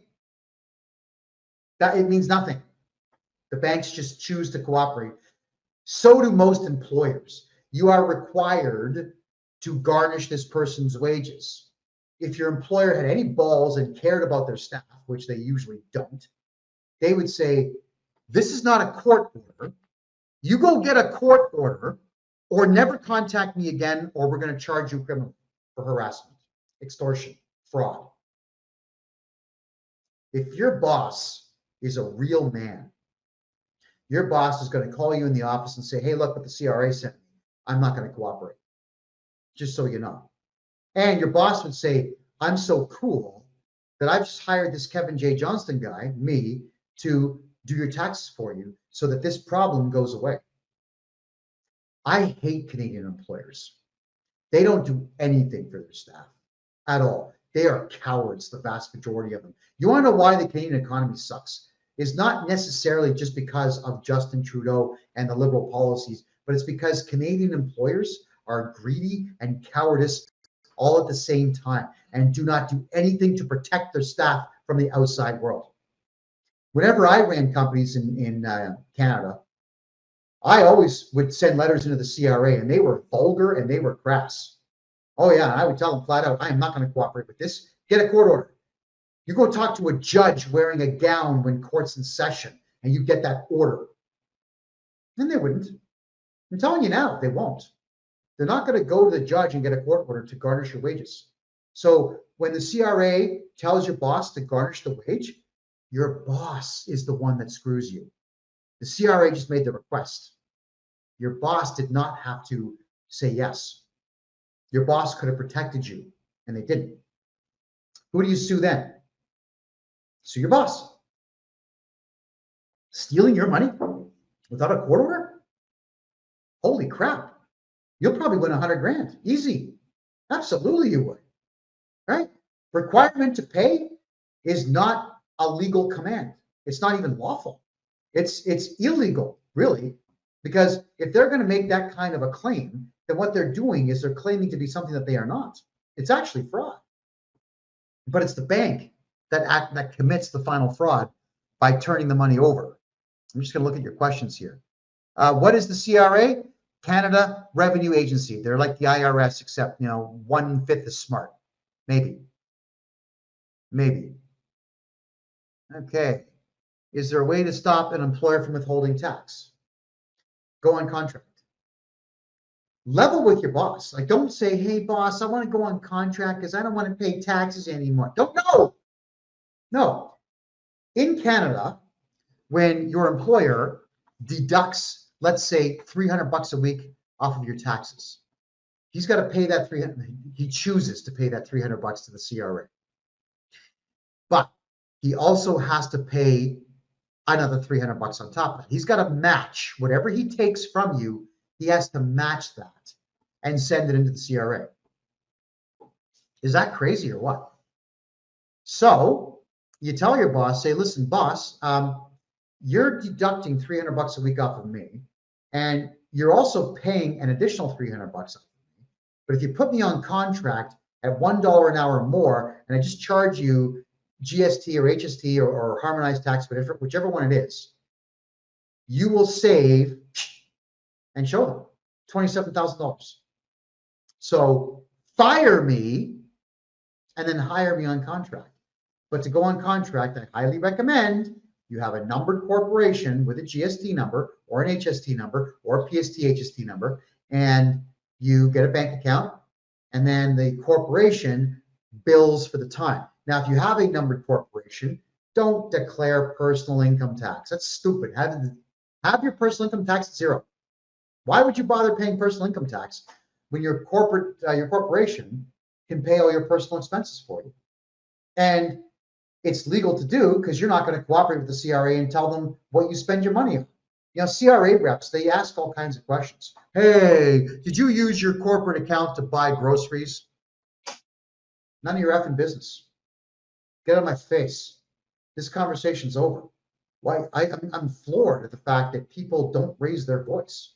I mean, you'll yell at your neighbor if they are too loud at 7:30 in the morning on Sunday. You'll scream and yell at them and throw hot water over the fence. But when the CRA comes calling, you become squirrels. No, man, attack the CRA the way you attack your bad neighbors. They will back down. They are as gutless as they come. Let me just check more questions here. Okay. Yeah, always get incorporated, guys. Always have a plan, and the plan is to have a numbered corporation or a limited liability corporation. Do everything through your corporation. Forget personal income. By the way, please don't ever register a sole proprietorship. I beg you, don't ever do that. Don't ever do business as your name, as you. Don't ever get a personal GST or HST number. Don't ever do that. Why? What does that mean? A sole proprietorship allows you to register a business name, but the business name is just you acting as Beaver Cat Sawmill Incorporated or Jackie John's Cake Shop, whatever. It allows you to do business as a company name, but as you. It's your social insurance number that all that money goes on to. And all that GST, they're going to come knocking as often as they want to try to get more money out of you. I have helped now over 150 Canadians shut down their sole proprietorships and get registered into corporations. And it's amazing how quickly their life gets better. Instantaneously, their life gets better because they're saving between 50 and 80% on their taxes right off the hop. Sole proprietorships are stupid. If you have one, get a hold of me. We're going to get rid of it and get your taxes done properly. If your accountant tells you to get a sole proprietorship, leave, quit, fire that accountant, get away from that guy. They're an idiot. They are there to harm you and help the CRA. Okay. So Big Lenny, what do I charge for taxes? You're going to love this, everybody. My fees are crazy low. Like I think sometimes I'm nuts charging the prices that I charge. I do a consultation. The initial consultation is $150. Most guys on TikTok and Kick and Rumble here are $350 for a half hour. I'm $150 for a full hour. We get a chance to talk. We get a chance to know your tax problem, and then we get a chance to build a strategy. Then, if we're doing your personal taxes, if it's not complicated, it's $250 per year. That's it, but they're going to get done right. I'm not H&R Block, right? But I hate those guys. We do them correctly. I don't use software. We go through everything and it's done on paper because we can adjust whatever we want to without the software dictating terms to us. If you're looking to do your corporate taxes, most accountants are $5,000 per tax year. And $50 says you'll still owe money, but I am between $1,250 and $2,000, depending on how complex your tax case is. $1,250 is the low and $2,000 is the high. I have never gone over $2,000 per year for corporate taxes, and I do them right. And again, I do them on paper. I don't use their electronic nonsense because that never works in your favor. Always works in their favor.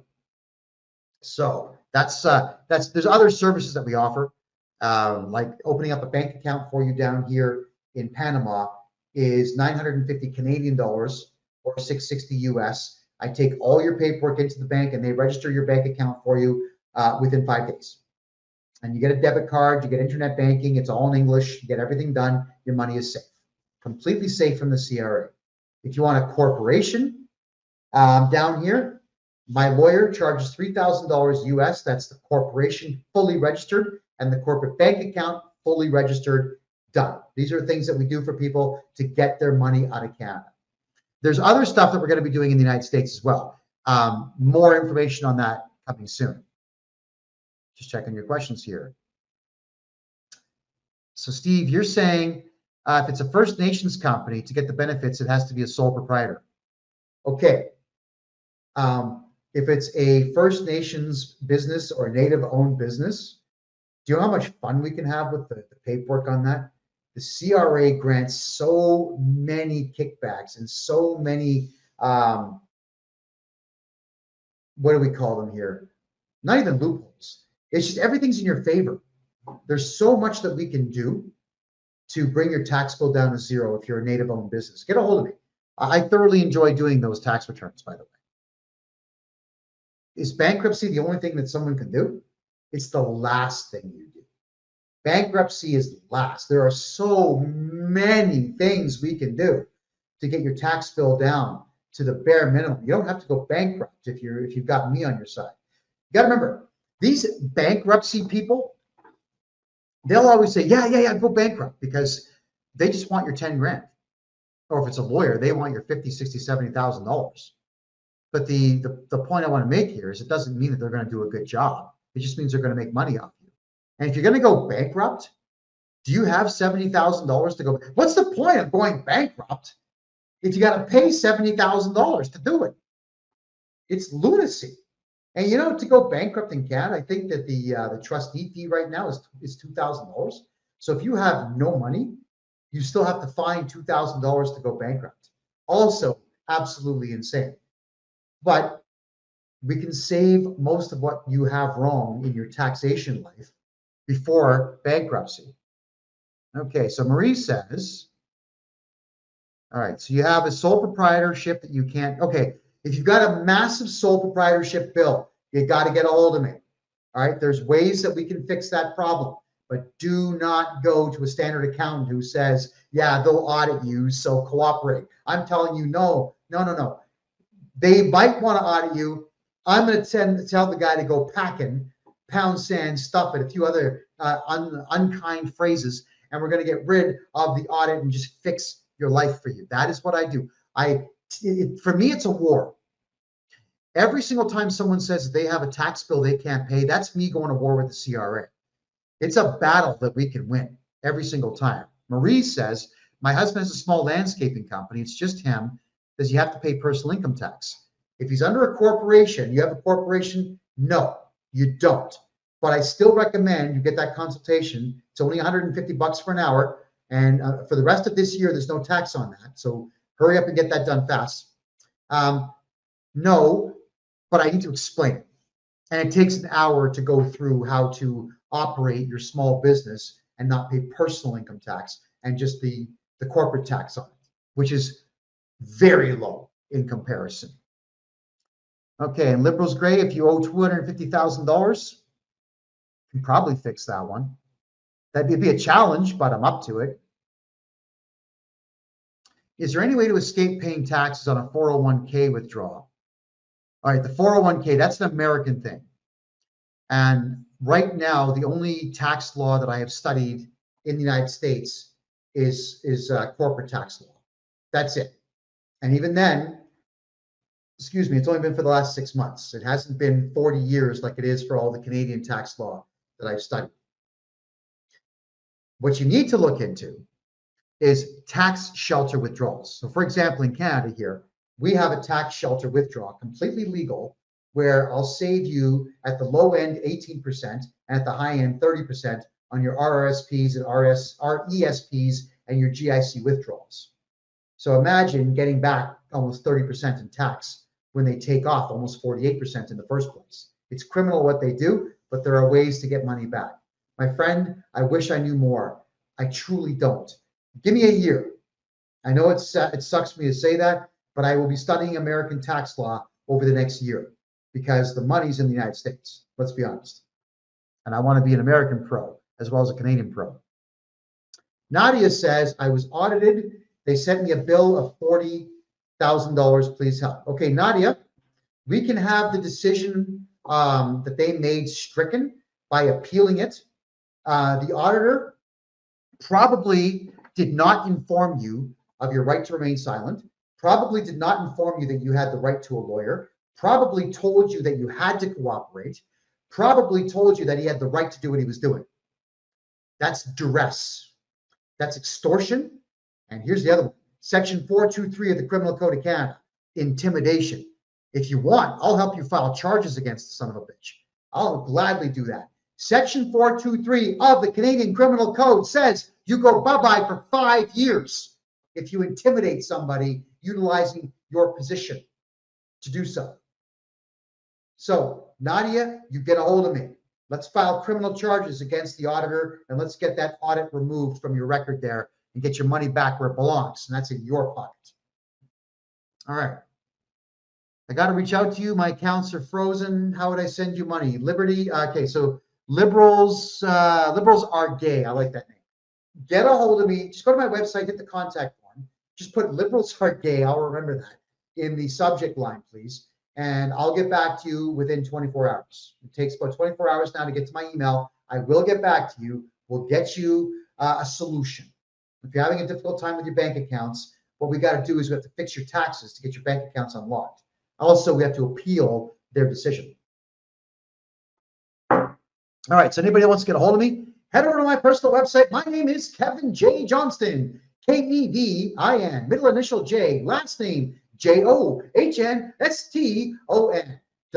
.me or .com, both are fine, and hit the contact form. Give me your name, phone number, the brief synopsis. I don't need the novel, and we will start talking ASAP and start to fix your problems ASAP. Okay, so the CRA says that you owe $15,000 in harmonized sales tax. Not when I'm done with your file. Get a hold of me, please. Is there a way not to pay tax on dividends? Yes, Brian. You don't take them. Why would you ever take a dividend? Oh, hold on. I know why. Because you have a bad accountant who told you it was a good idea. That's why. No. How would you like to be able to do it tax-free? I bet you just love to know this one. We do not do dividends when you are taking money from your corporation. Let's say you put $1 million into your corporation in the year 2000. It's your money. You've already been taxed on that money. Then in 2024, you say, I want the $1 million back that I invested. You contact me, I fill out the appropriate form, and you take the entire $1 million out of your company tax-free. It's called a corporate withdrawal. You're just withdrawing your own investment. And here's the best part. You don't even have to prove how much money you invested. You can just say, yeah, I put $2 million. It's not like they're going to know because you're not going to cooperate with them if they audit you. I'm going to get rid of them. So we do corporate withdrawals, not dividends. And you'll never, ever pay tax on a corporate withdrawal ever because they cannot legally tax a corporate withdrawal. All right, get a hold of me. KevinJJohnston.com. My name, Kevin, middle initial J, last name Johnston, kevinjjohnston.com. Hit the contact form, give me your name and phone number, email address, boom, we will talk. Let's get your problem solved. CRA says I can't claim child support without checks and receipts. You do not need to prove anything to the CRA. If they tell you, we want to see your checks, and we want to see your balances, and we want to see your bank account. No! What you do instead is you get a hold of me, and I write the appropriate legal letter, and then you and I both do this. We swear it in as an affidavit. We send it off to the CRA, and they have to accept it. No, you do not have to prove anything to them. You, as an individual human being, you can write off 100% of all your legal expenses if it's to do with your job or anything to do with your earning a living. You can write off 100% of marketing expenses. Even if you don't own a company, you are allowed to market yourself. Marketing would be simple things. Like, let's say you drop $10,000 on getting resumes printed and shipped out. You can write that whole thing off. Yeah, you didn't know that, did you? Well, now you do. So we write all that off. But I guarantee you, other accountants won't do it. They'll say, oh, no, I don't think you could do that. And yeah, I don't want to lose my license. They'll say that to you. I swear to God they will. So we can do that. And as for medical, you can write off 15% of everything.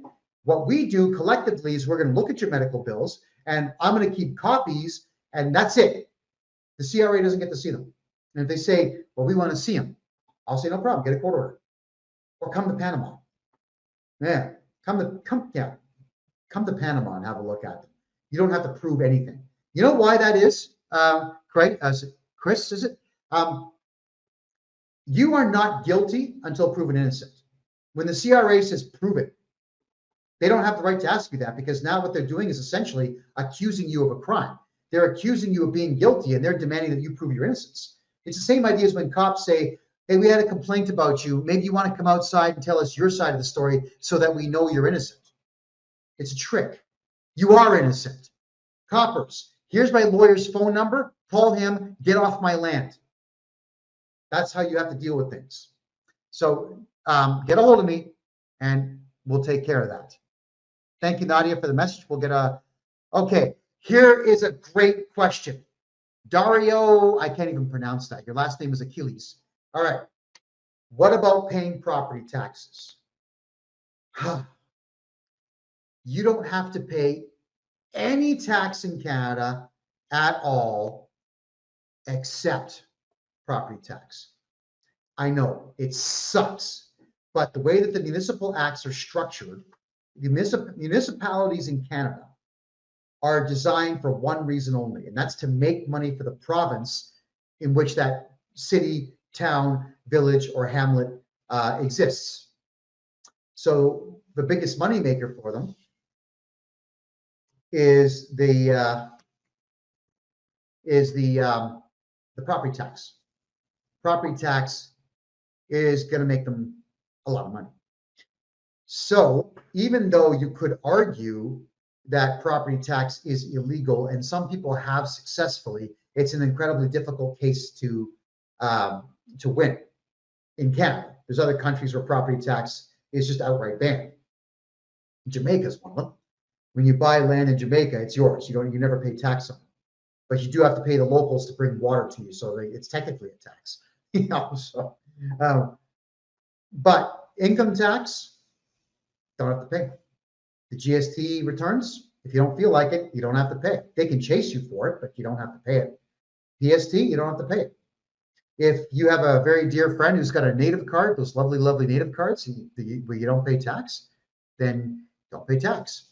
The best part about the way society is structured right now is you and your buddy, if he's native with a native card and you're as white as me, and the two of you say, yeah, we're married, and he buys a car with no tax on it. It's amazing, isn't it? Take advantage of all these programs out there, by the way. But so don't pay any tax except property tax until further notice. I'm sure at some point in the next couple of years, I'll find out how to beat property tax. All right.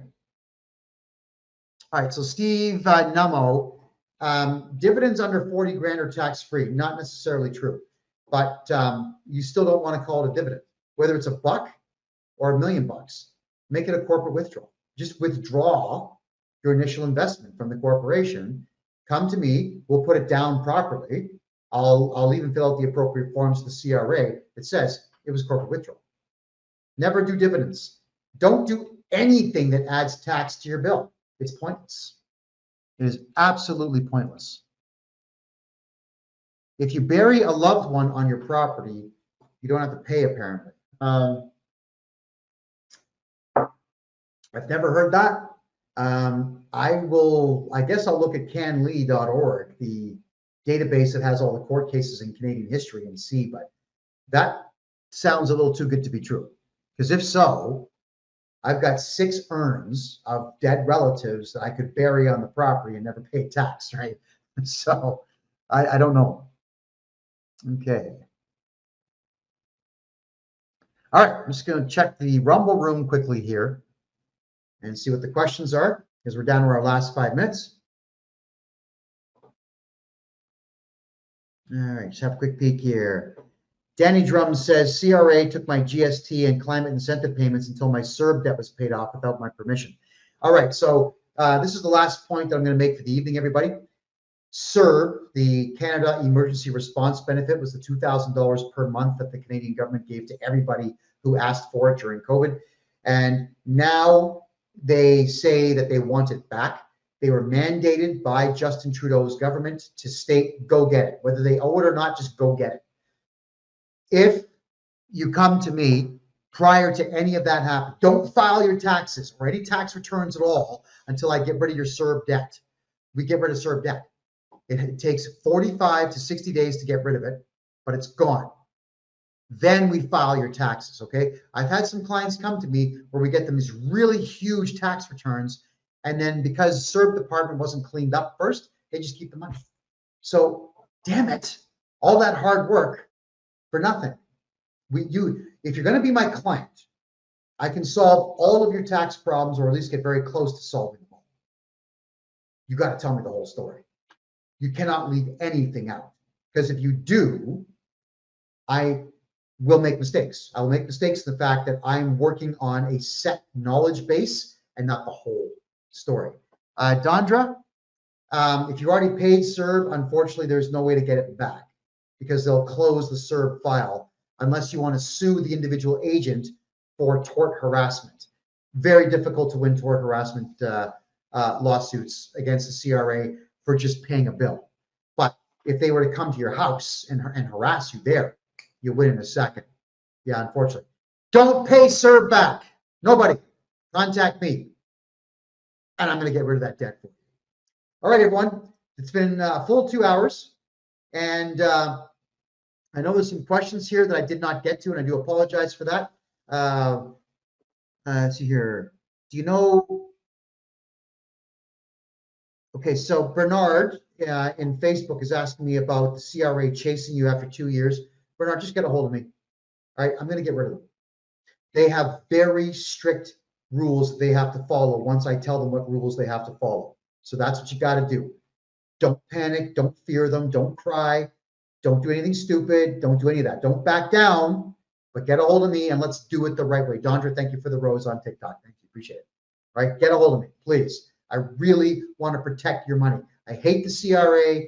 You know, I love my fans. I love people that are just here for knowledge. I want to see all of you, regardless of your background. I want to see all of you who work keep your money. I don't care about your background.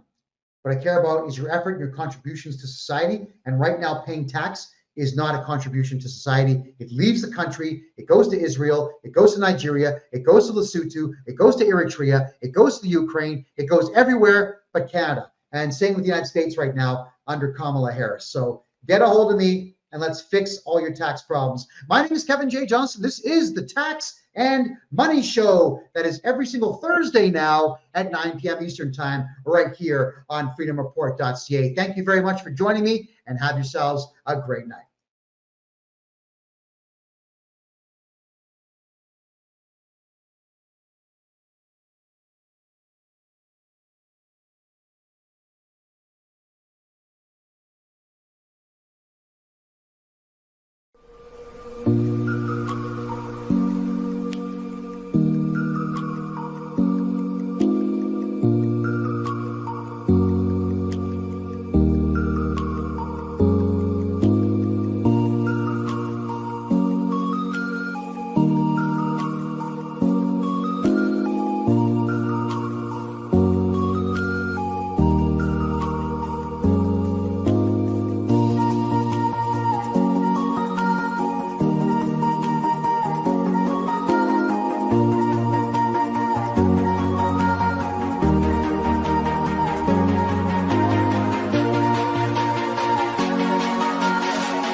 Evening, everybody. Kevin J. Johnston here. This is the Real Estate and Money Show, which is now on Thursdays. It's moved from Wednesdays at 9 p.m. Eastern Time here to Thursdays, and that's 9 p.m. Eastern Time. So we're going to be covering a little bit about America today. I know a lot of our American fans want to know about American corporations. This is not just a Canada show any longer because Canada and the United States, well, both countries are having a boatload of problems with taxation. And not just taxation, policies, fees, penalties, all kinds of crazy nonsense is going on all over North America to the point where just about every single solitary multimillionaire has now left Canada. All of the billionaires have left the United Kingdom because of all the crazy garbage going on in those countries. And they're going to places like Argentina, here in Panama. They're even heading out to Colombia. So you know that we have Michael McCormick, who's he's been my partner in crime for a long time now, 8 years. And we've been to the war zone in Myanmar together. And we've worked together now for the last year building up this business, this new empire. Well, he just reported from Colombia. He's been invited to do a 3-country tour right now. So he's in Colombia today. Calls me up saying he cannot believe how many Canadians and Americans and Brits that there are in Colombia, because Colombia has become incredibly inexpensive. It's even cheaper than Panama. And I think all of you know that my grocery bill is between 25 and 30 bucks a week. Well, it's even cheaper in Bogota and Medellin, the 2 biggest cities in the country. He's actually heading over to Rio de Janeiro and Brasilia of Brazil shortly. And then, of course, the Buenos Aires in Argentina. So we're going to get a lot of information coming in from our fellow Kevin J. Johnston compatriots here. And I want to know more. So I've asked him, like, take photos, get me prices, write things down, scout it out. Let us know so that we can make all the appropriate recommendations for everybody out there who wants to find that place to go where they can actually afford to live. Now, one of the questions a lot of people ask is, how much do you make per year? Not just to me, but to everybody in general. And there was a guy named Roosh V. He was very obnoxious for the longest time. Good for him. He made money doing it. He was a pickup artist, as they say. But you don't have to like the guy. You just have to like what he discovered and what he would share with everybody. So when he was asked what kind of a salary that he made living in Hungary, he made a very good point that his Hungarian salary didn't matter because he was selling books all over the world and he was living in Hungary. So he made it clear that you only had to make about $30,000 to $35,000 per year to live a very good life there. Slovenia is in the same situation. You don't need hundreds upon hundreds of thousands of dollars to live in these countries. Here in Panama, for example, I live in a building that's got not 1, but 2 rooftop pools. It's got an art gallery built into it, and it's got security at the door, security at the elevators. And in general, it's just a very modern building in a very good neighborhood. And in that, if I factor in the apartment, the electricity, and all my groceries, it's probably $30,000 to $31,000 per year to live in Panama. Now, I could cut that in half by leaving the downtown core of Panama City and heading out to the north end, like maybe Cologne or Bocas del Toro, anywhere on the Caribbean side. But I love the big capital here, so I'm going to stay. Now, factor in, compare that to Toronto, Montreal, Ottawa, New York, Los Angeles, Philadelphia, places like that where there's mountains of civil unrest in those cities. And property taxes are between $5,000 and $10,000 a year for humble and, let's be honest, garbage houses built by crappy tradesmen in areas that aren't that great. And on top of all that, the average Canadian is blowing 30 bucks a day for every 2 people that live in their household. And that's just on basic food. That's not all the necessities. Yeah, when I factor in expenses down here, things like cortisone cream. You get a little bit of dry skin sometimes down here. Cortisone cream, $4 for a medium-sized tube. That stuff's $20, $25 back in Canada. 5.5 pound chickens are about $4 to $6 for the whole thing. Down here, ice cream is a huge thing. The Panamanians love their ice cream. So the average ice cream cone is just it's a buck, just a buck everywhere you go. And it's not just the smooth serve stuff from McDonald's. It's real ice cream.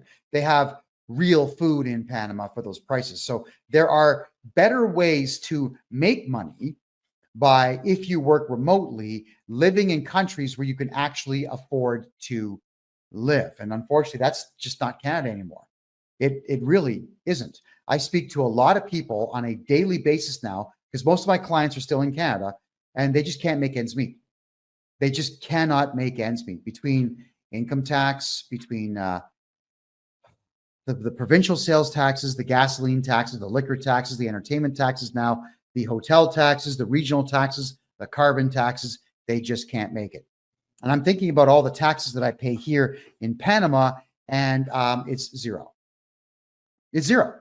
I've been here 6 months, 6.5 months now, and I don't pay tax. I have a corporation down here, and the corporation is registered. It's got a bank account down here, but because all of my income comes in from Canada, United States, and a little bit from the United Kingdom, this is a tax haven country. It's a tax-free zone.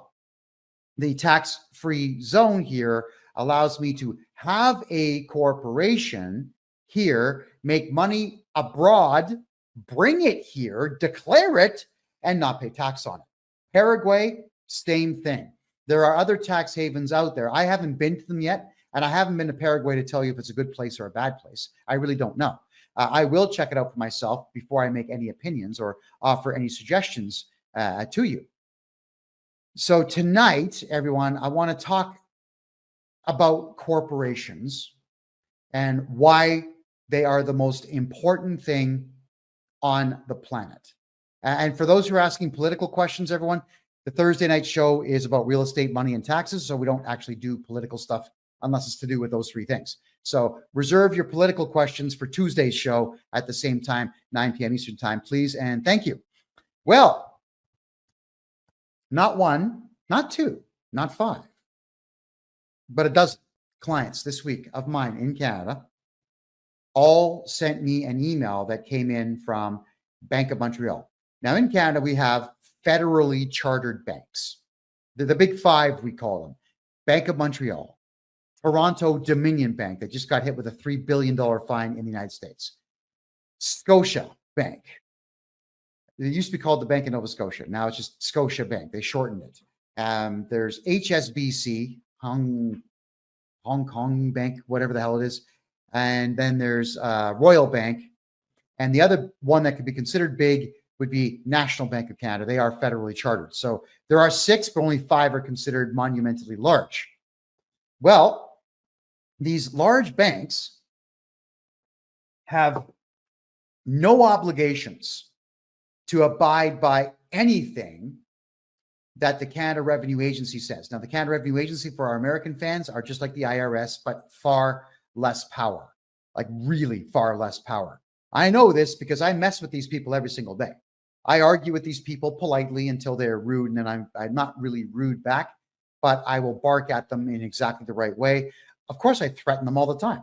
I threaten them with legal action. I threaten them with deportation. I threaten them with criminal charges. And if they really get on my nerves, I carry through. But the Canada Revenue Agency is going broke. For those who are not familiar with how Canada functions, Canada is a country. It's not a country. I'm sorry. It's a dominion posing as a country. Canada has 10 provinces. Each one, almost all of them actually, are bigger than Texas land-wise, with the exception of everything on the East Coast. And these provinces are independent countries. They have their own ability to charter banks. They have their own highway numbering systems. They have their own accounting systems. They have their own taxations systems. They've got their own hospitalization plans, their own education systems. Everything is independent. The only thing that really is federal in the 10 provinces of Canada is the one federal highway called the Trans-Canada, which sucks. It's a horrible piece of road. And the airports. The airports are run and policed by the local areas, but they are federally governed, which only makes sense. You don't want to have different laws for planes landing. So with these provinces being essentially independent countries, there is absolutely no cooperation whatsoever between them. So the federal government is supposed to step in and make sure all 10 of them play nice, which it doesn't do. The federal government just really dictates terms to them. And the provinces that are run by left-wing loonies are extremely liberal, just like Democrat states in the United States. They are going broke, very rapidly going broke. And because of the fact that you've got Quebec, which has Montreal and Quebec City, huge cities in comparison to most, the province of Ontario that has the capital of Ottawa, the provincial capital of Toronto, Niagara Falls, the steel capital of the country being Hamilton, and then you've got another large city called Windsor, which borders Detroit on the American side. Then you've also got British Columbia, which is extremely far left, and that houses Vancouver and the greater Vancouver area. So between those provinces, you're looking at more than half the country's population, and they are all extremely far left. They're run by far left governments. They are run by far left courts. The police departments are all far left, and all the investment has left those provinces. So those provinces are going broke. The Canada Revenue Agency, as a result of no longer being able to collect the vast swath of tax it used to from those major centers, is going broke. We're actually putting forward predictions here in my office that the Canada Revenue Agency is going to be bankrupt in 5 to 10 years. They're just not making money anymore, which is why they've got these ridiculous mandates to collect as much money from you as they possibly can. So they have an AI system that writes poorly written letters, and they're threatening every Canadian out there saying, our records show you owe money. They can't prove it, and they never do prove it. And when I demand that they do prove it, they ignore me, and then we always just win in court against the Canada Revenue Agency. So here's how it really works with the Canada Revenue Agency. Everybody, they have, because they're going broke, because the federal government of Canada is broke, and because the Canada Revenue Agency that used to make $500 billion a year, literally $500 billion a year in corporate income tax and all the taxes associated with corporations. Now it's less than 50. So they're down to 10%. The whole country is down to 10% of what it used to make in federal corporate income tax and provincial income tax from corporations. What that means, everybody, is that investment has left the country. The wealthy have shut their businesses down and left the country and taken their money with them. Even Kevin O'Leary, Mr. Wonderful, the bald guy that was on Shark Tank and Dragon's Den, that guy, even he has left the country. He became a citizen of Ireland and a citizen of the United Arab Emirates, and he lives in Maine, the United States. He doesn't even live in Canada anymore. Anybody with a brain in their heads has moved all their money out of the country.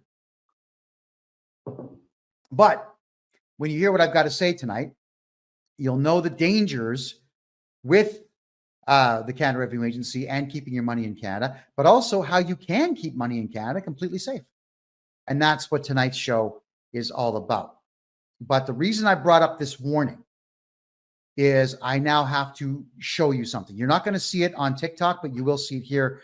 Rumble, Facebook, DLive, YouTube, Twitch, Restream, all of them.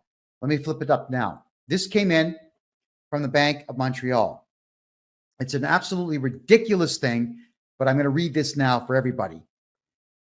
This email is going out to hundreds of thousands of Canadians, by the way, everyone. From time to time, we review customer profiles to ensure we have complete and up-to-date information to meet our regulatory obligations.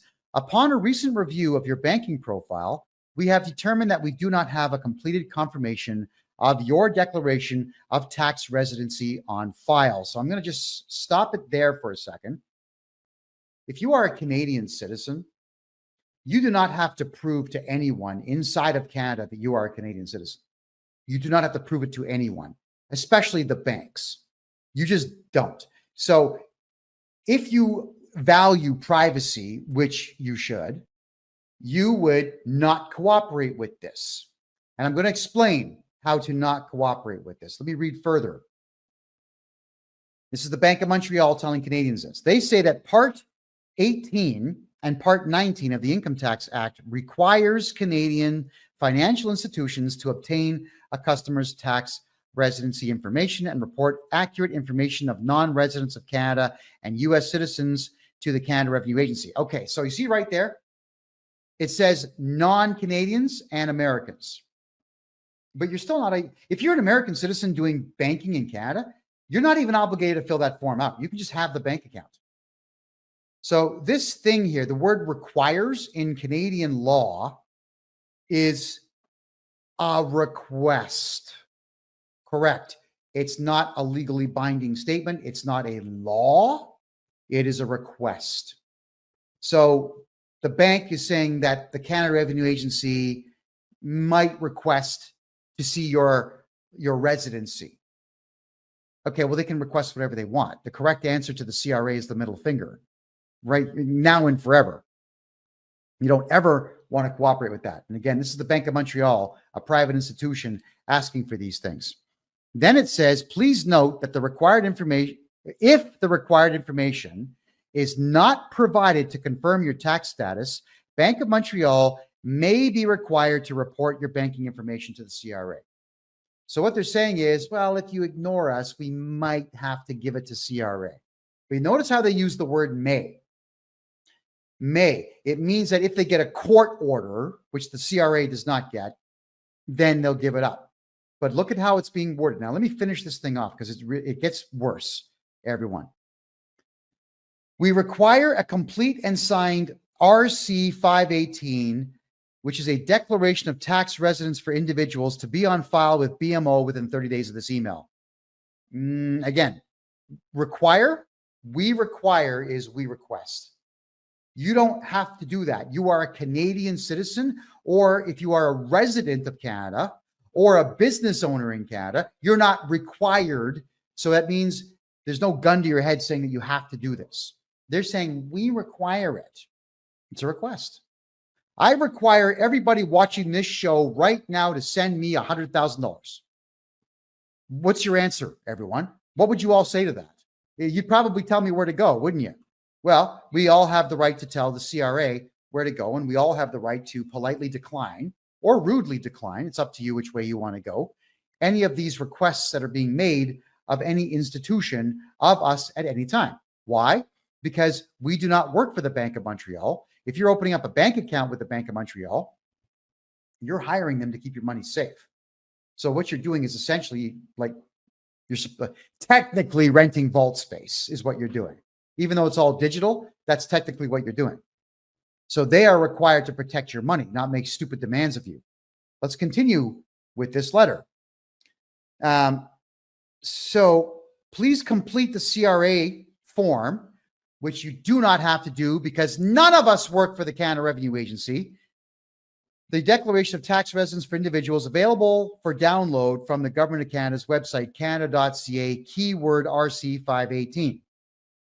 Alternatively, you can visit your local Bank of Montreal branch in Canada for assistance in completing the form. All right. So when someone says, please complete a form for the Canada Revenue Agency, no, thank you. What you do is come here to my website, kevinjjohnston.com, and you hire me to represent you. And I will send the appropriate letter in to the bank stating, no, you have no right to ask for this. Canadian citizens and landed immigrants who have official status are under no obligation whatsoever to fill out anything for the CRA at all, with the exception of one thing, and that's your tax return. But you can still do that a couple of years late. And on the tax return, name, social insurance number, signature, send it in. No numbers. Is that incredible or what? None. All right. So I'll continue with this ridiculous letter that the bank is sending out. Sign and return the completed form within 30 days by visiting your local Bank of Montreal branch in Canada or by mailing it in. And if you're a client of BMO Private Banking, please contact your relationship manager to have your information updated. If you do not have an assigned relationship manager or have any questions or concerns, you may bring this email to your nearest BMO branch. Okay, so essentially here, The courts in Canada have already ruled on this. Nobody can give you two choices which end up being the same thing, not legally. It's called informed consent. And right now you do not have informed consent. So if you get an email from any bank in Canada saying that you have to prove your citizenship, who in the hell do they think they are? No, you don't. It's for my American friends. It's the same idea as these border control things that they had inside of the United States. It was strange that Homeland Security set up border patrol stations inside of cities where they're asking American citizens, prove your citizenship, but you're already inside the country. And that's where Homeland Security relinquishes their right to be able to do so. They watch the border, the shipping ports, and the airports. That's what they watch. They don't watch the cities. That's what the police do. So there's all this overstepping of boundaries and overstepping of jurisdiction. And the Bank of Montreal or any bank in Canada has no jurisdiction over your information at all. So they're saying here, if you don't fill out this form in 30 days, we will give your information to the Canada Revenue Agency. But if you do fill it out, then we're going to give your information to the Canada Revenue Agency. Yeah, it's lose-lose. And you notice how they don't tell you what the third option is? Here's the third option. You can hire a lawyer or a paralegal or a legal agent, that's what I am, to send us a letter declining to cooperate. That is an option, by the way. And they don't list it conveniently. Why? Because the Canada Revenue Agency is making deals with the banks in Canada right now saying, you know what? We'll cut you in. We'll cut you in. We want to know what's inside those bank accounts. That's why the Canada Revenue Agency wants everyone to fill out that form. They want permission, sneakily asking for it, but they want your permission to look inside your bank accounts. Because the Canada Revenue Agency cannot look inside your bank account ever without your permission. I covered this 6 weeks ago, I guess, on it's called the Auditor's Handbook. It's an episode of this show. So look back on freedomreport.ca and you'll see that show where I read chapter 10 of the Auditor's Handbook, where auditors in Canada do not actually have the right to do anything if you decline. If you decline to give them permission, then it's over. And I do this all the time for my clients. Clients call me up, mostly in tears. Oh, I got an auditor coming to my office. Yeah, okay. Hire me, and no, you don't. And the auditors can't do anything about it because I call them up as the agent for my client saying, hi, we'd like to say thank you very much for the opportunity to have you visit the office, but we're going to decline at this time. And I tell them, I've been hired as legal agent and tax strategist to review my client's taxes. I will conduct the audit for you, and I will send you my findings. Now, I'm legally allowed to ask for 4 months, 120 days, which I usually do, unless I know that a new tax season's coming up and I already have the taxes done, in which case I'll ask for 21 to 30 days. So Canada, I don't know if you can do this in the States. I really don't know about IRS auditing procedures, but I do know that in Canada, you do not have to cooperate with an auditor, a tax auditor. You do not have to cooperate with the CRA in any way, shape, or form. And if they assess you with taxes, you contact me. We issue an appeal notice right away, and we take them to tax court. And in that time, we'll go through your tax file, fix everything up, and get rid of your tax debt anyway. Here's another thing people don't know, is that in Canada, you are allowed to reassess your own taxes back 10 years. We can say, you know what? I did them wrong. I did them wrong. So hire me. We'll go back 10 years and we're going to find every single mistake your previous accountant made and get you some money back.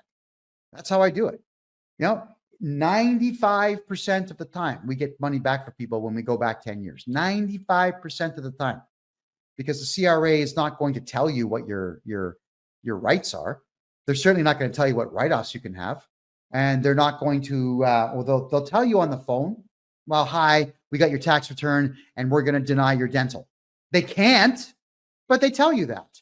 And if you don't give them the appropriate legal argument, then they're just going to go ahead and deny your medical expenses.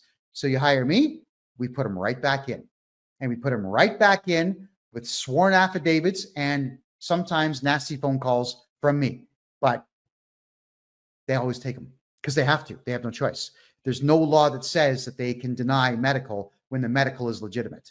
They can't. So Jojo asks, why would I ask for 120 days to get people's taxes done with an auditor or with the CRA if it only takes 20? Why not? Why not? If you have something done and you don't like the person that you're doing it for, and they say, give it to me tomorrow, but legally you don't have to give it to them for 4 months, why not put it in your file folder and have your Google Calendar or your Proton Mail calendar or your whatever calendar go beep, submit your project tomorrow? I would. If I hate the person that I'm dealing with, I'll defer it to the very end. The very end. So why ask for more time? Because I can. That's it. For no other reason than I can. Why does the Canada Revenue Agency make phone calls threatening people and lying to them? Well, because they can. So they do it. I can phone them and threaten them and lie to them and do whatever I want because I can. The law says I can do it, especially as a legal agent. That's why. Never be in a hurry to do anything for anyone who's not paying you. And the Canada Revenue Agency is not paying you for your time. They want you to do all this tax crap and spend thousands upon thousands of dollars on accountants out there, many of whom are stupid and crooked, to then do what? Give them more money that you earned. It's not like they earned it. You earned it. So if you can delay them and irritate them and show them who's boss, you do it because you can. Just looking at your questions here, folks. All right. So in Canada, with the Canada Revenue Agency being broke and going out of their way to shut down people's bank accounts and trying their best to get their hands on people's houses and whatnot, all we've got to do is we put forward an appeal. And, oh, Connie, you're in a fight with the CRA? Get a hold of me on my website. Someone please put my website in the subject line there so that she can see it. Thank you. We appeal it. And there's something called Clause 7 of the Taxpayers' Bill of Rights that says you do not have to pay any tax while your tax bill is in dispute. And it takes about a year to a year and a half to get a court date, by the way, for tax court, which is great. And tax court in Canada is not even a real court. It's a tribunal. So if the judge sides with the Canada Revenue Agency, we just appeal it. That's all we do and tie it up longer. The idea is if you owe tax dollars in Canada, you got to get a hold of me. We're going to appeal everything. And then whilst that appeal is on, and while they're scrutinizing the appeal, then we're going to go ahead and move all of your personal property out of your name, all your money out of your personal bank accounts. We move everything. Where do we move your money? If you want to leave it in your personal name, it has to leave Canada. So I will get you bank accounts in the United States. Oh yeah, this definitely applies to GST, everybody. Absolutely it does. You can appeal any GST decision, period, or HST. And someone, H is asking how to get a hold of me. Give them my website address, please. Use the contact form. Get a hold of me there. So with the appeal process, you don't owe money. We stretch the appeal out, and then we move your money. I'm going to help you move your money into the United States, because the Americans are not going to cooperate with the Canada Revenue Agency. I can tell you that right now. Canada does not have any jurisdiction outside of what the courts are labeled to do. All right. What I mean by that is if you have an arrest warrant in the province of Ontario or Quebec, and it's for what they call a provincial offense, which is not what the Americans call a felony, be more of a misdemeanor, then that warrant is only valid in that province. So you get pulled over right next door in the other province, and there's nothing the cops can do about it period, because it's not valid. There's no jurisdiction in the province of Quebec to hand people over to the province of Ontario on simple warrants like that. The federal tax court in Canada has no jurisdiction over anything to do with money in Canada, except for tax complaints and appeals that you bring forward. So if you got screwed by your municipality and you want to take it to tax court, you can't do it. You got to take that to a provincial court and sue the city. Federal tax court has no jurisdiction over municipal taxes and fines, and no jurisdiction over provincial taxes and fines. So what does it exist for exactly? Well, it's to give the illusion that you have an actual court to protect you from the CRA. In reality, it's actually run by the Canada Revenue Agency. So in the cases where the Canada Revenue Agency does not show up for court, we win by default. In the cases where the CRA does show up and the judge just maybe doesn't like me, and I'm not popular with judges in Canada. I'm also not popular with the government in Canada because I tell the truth about them. And I remember, I cost Justin Trudeau over $100 million. That was me in 2017. I am so proud of that. I am so proud of that. So I'm not popular with the government, but that's okay. I don't have to be. I don't like them any more than they like me. So sometimes judges say, well, we're not going to let Mr. Johnston here represent you because he's not a licensed lawyer, which in Canada, you don't have to be. So we just appeal that decision and go back to court and keep appealing. And eventually we'll take it to the Supreme Court of Canada, which operates separately from the tax court in its entirety. So if the country of Canada makes a switch to a conservative government next year, it's not going to be fixed. It just might be a little more fair in the courts for conservatives. That's all that it is. So don't think for a second that when Trudeau leaves office next year, should Pierre Poilievre win as a conservative, that there's going to be this monumental fixing of the country. Canada's broke. It's done. The country has no money. Right? A population of 41 million, where 11 million are not working right now, and about 5 to 8 don't speak English, in a downswung economy that was deliberately destroyed by the federal government, there is no way to make money in Canada, even if a conservative government wins. So get that stupid idea out of your head. There's no political solution to Canada at all, which is why I'm saying, like, activists and freedom fighters and whatnot, quit. It's over. Be a little bit greedy now. Make some money. There's nothing wrong with making money. The rest of the world out there wants to become G20. Panama here will be G20 in less than 10 years. I can promise you that. There's money everywhere here. The new government here wants to do nothing but make money. Holy crap. People around the world want to make money. In Canada, people don't want to make money. They seem to be afraid of it. They absolutely seem to be terrified of making money. You know, they don't want to charge what they're worth. They don't want to collect their bills. They're eager to pay taxes. They're afraid of the CRA. They're afraid of the police. They're afraid of the government. Yeah. Here in Panama, when I negotiate to do business with a law firm or a bank or a government official, they do business. Try doing business with a politician in Canada or a bank in Canada. It's not going to happen. The banks in Panama, just like in the United States, are capital-based banks. So you can raise capital in the banks and actually go out and open a business and make money. In Canada, it's asset-based banking. So if you don't have a house, you're not going to get a bank loan. If you don't have RSPs or stocks and bonds that you can use as collateral, you're not getting a loan. Asset-based banking has screwed Canadians. That's why there's no economy anymore, because there's no way to raise capital in Canada. But there is a way to protect everything you have. And that's what I would like to talk about now. Oh, by the way, I want to finish off what I was going to say about the bank. The Bank of Montreal putting out this notice. If any of you get this notice where the Bank of Montreal is telling you to prove your citizenship, call me. Call me. I'll get the letter written for you, and we'll get the letter sent out to your bank, whether it's BMO or any of the other ones, and let them know that the answer is a resounding no. We will not fill that form out. Canadian citizens are not obligated to do so. And by the way, you will not share my client's private information with the Canada Revenue Agency. There we are. Okay. How does one keep their money in Canada and protect it from the government? Essentially, oh, hold on, wait.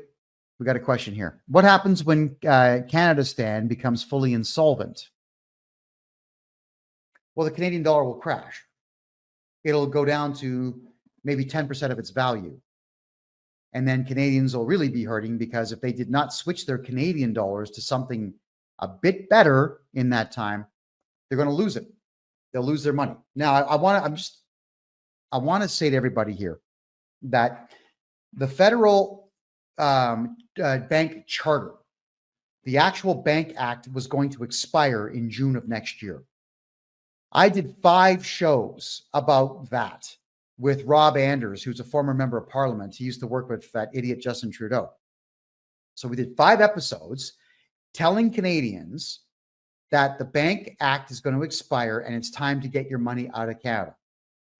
Well, since the Royal Canadian Mounted Police watch every show I do, and since CSIS, the Canadian spy agency, watches my show, and both agencies file reports to Justin Trudeau, they actually told Trudeau, this Johnston guy is telling people to do a bank run.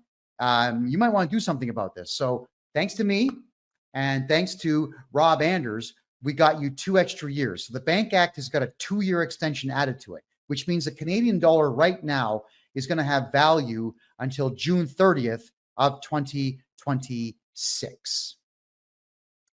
I'm sorry, 2027, my mistake. So you got 2.5 more years. What happens then? If there's a conservative government, maybe they'll extend it. If it's going to be Justin Trudeau pulling off some kind of cheat, then you can expect it to completely expire and the Canadian dollar to completely disappear. At that point, my recommendation, strongest recommendation for Canadians, if you're planning on staying in the country, you got to put all your money into property. If you're planning on leaving, you got to put all your money into Bitcoin. Is right now here in Panama, it runs on the US dollars. 2,600 US dollars costs 3,600 Canadian to buy. And it's going to get worse. So for Canadian money, I'm going to just put all of it into XRP and Bitcoin, maybe Ethereum, and do everything else out of the United States and Panama in US dollars and keep all that money here in Panama. In Canada, however, there is still a way to protect your money. If you think that you're going to stay in Canada for the next decade, I would advise against it. But here's how you protect yourself. And this is what I do for my clients all of the time. In Canadian law, there is something called personhood. Look it up for yourself. Just go to Black's Law Dictionary and look up person. Yeah, like a human being, like a person.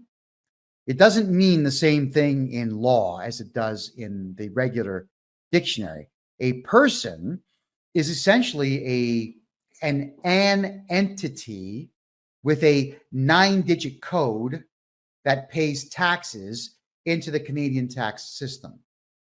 The Americans call it a social security number. In Canada, it's called a social insurance number. And that social insurance number is the same thing that corporations have. Corporations, whether they are numbered or named, have a 9-digit social insurance number. Corporations are persons. Human beings are persons so long as you have that social insurance number. Which is why when women fought to become persons under the law, it was the stupidest thing in the world they could have done. You ladies didn't have social insurance numbers. You didn't have to pay tax. So if the women's suffrage movement never existed, women would never have ever paid a penny of tax because they wouldn't have had to by law. Being a person under Canadian law sucks, but registering a corporation, making a new person, doesn't suck. We will register a new corporation for you. I highly recommend you just get a numbered corporation. Something along the lines of 100098478892 Ontario Incorporated. That's actually going to be the name of the company. And that numbered corporation will have a 9-digit social insurance number attached to it. That's what it's going to pay taxes on. When we register that numbered corporation for you, we also get you the necessary GST number, or in the province of Ontario, the harmonized sales tax number, which is 13%, or in Alberta, just GST, just the goods and services tax, which is federal. Or in, I think British Columbia is harmonized, but the other provinces have their own provincial sales tax as well. I always recommend one of two things. You register in the province of Ontario because the harmonized sales tax is easier to do for you. Or in Alberta, because in Alberta, you can bank with provincially chartered banks. I'm going to explain all that. The numbered corporation allows you to do business under any name you want. So when you register a corporation with me, I write your corporate bylaws for you, and the corporate bylaws will dictate. We do business as John's Garage, Jake's Garage, Steve's Auto Body, Rick's Auto Suspension Plant, whatever. You can have as many names as you want. And so long as those names are in your corporate bylaws and you update your bank with those corporate bylaws saying, here's our corporate bylaws, these are all the names that checks will get written to, the bank will say, okay, because they have to. And it gets really, really, really, really handy when you can have as many names as you want. Now, what everyone, I guess, kind of forgets about corporations is that you can decide with that corporation to do business properly or improperly, not legally or illegally. Those are not concepts that we're talking about here. To do something illegal would be to steal someone's car. To do something improperly would be to get into somebody's car with a sandwich on a big Kaiser bun that's dry and crunch into it and get crumbs all over the place. That's improper. And then if you get kicked out of the guy's car and you don't go, you're still conducting yourself improperly until he calls the police and tells them you're trespassing, in which case you're doing something illegal. So you can improperly run your corporation, which means that you're simply going to ignore all of the Canada Revenue Agency's rules and policies. Because even though the Canada Revenue Agency is funded by the federal government to make money for the federal government, it's still not directly a government agency. The federal government always says, that's not us, guys. That's the CRA. You got to talk to them. That way they get to wash their hands of the liabilities that the CRA would invariably bring upon them. So the CRA has a lot of rules, but they don't have laws to back them up. And that's the best part of it. They have the Tax Act, they've got the Income Tax Act, and they've got the Excise Tax Act, and they've got the GST Act. But the acts are not directly laws. So we, the people, can use those acts against them, and we can use them to our advantage. But the act, when they quote, they're not quoting law. Thank you, Dondra. They're not quoting laws. They're quoting guidelines. So when the CRA comes to me saying, you know, Kevin, you can't yell at us that way. Okay, show me the law that says I can't call you when you're breaking the law yourselves and raise my voice to warn you that we are this close to losing our patience with you and this close to charging you criminally. Show me where it says I can't tell you that. They can't. Show me where I must tell you how much money I make.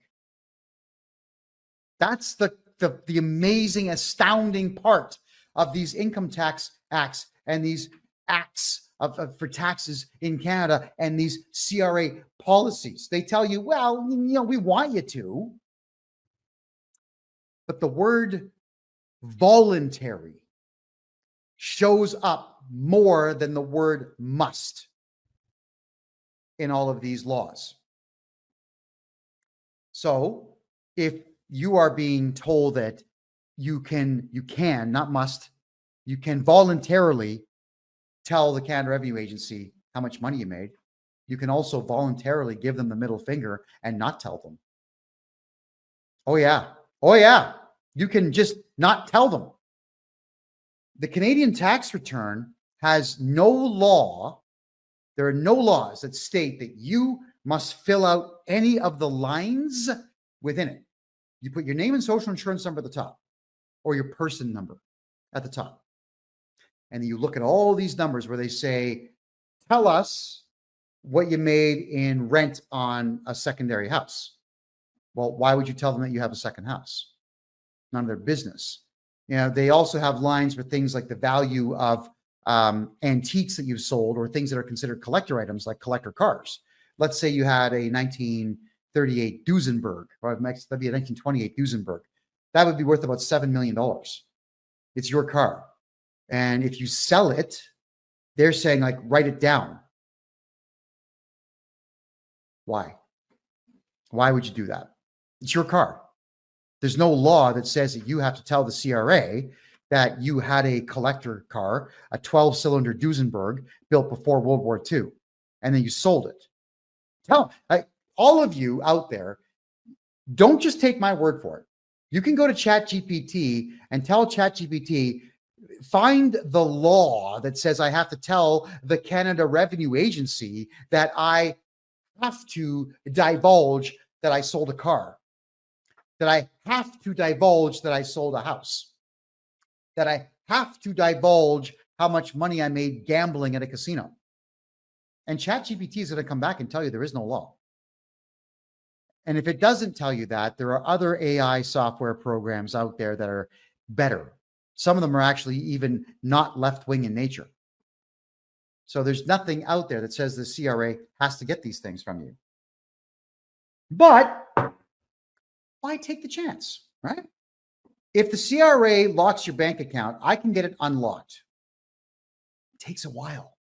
You could be out of your bank for 6 months to a year. It takes a while.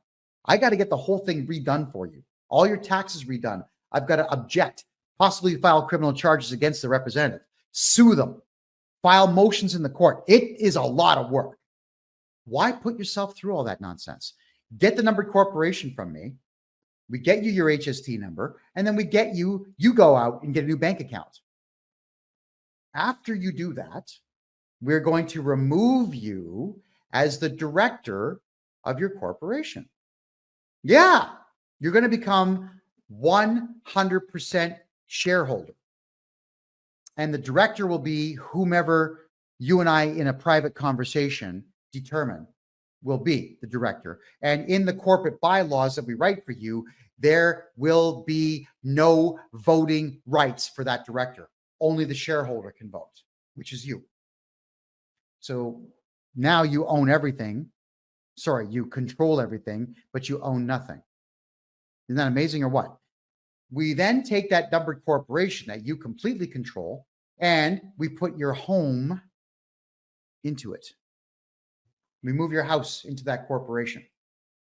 We then go back to the bank, and we can even sign an affidavit stating that that corporation that you've opened up, now that your house is in it, is a holding company only. It doesn't do business. Ergo, the tax returns will go back in with the word null on them. No, holding company.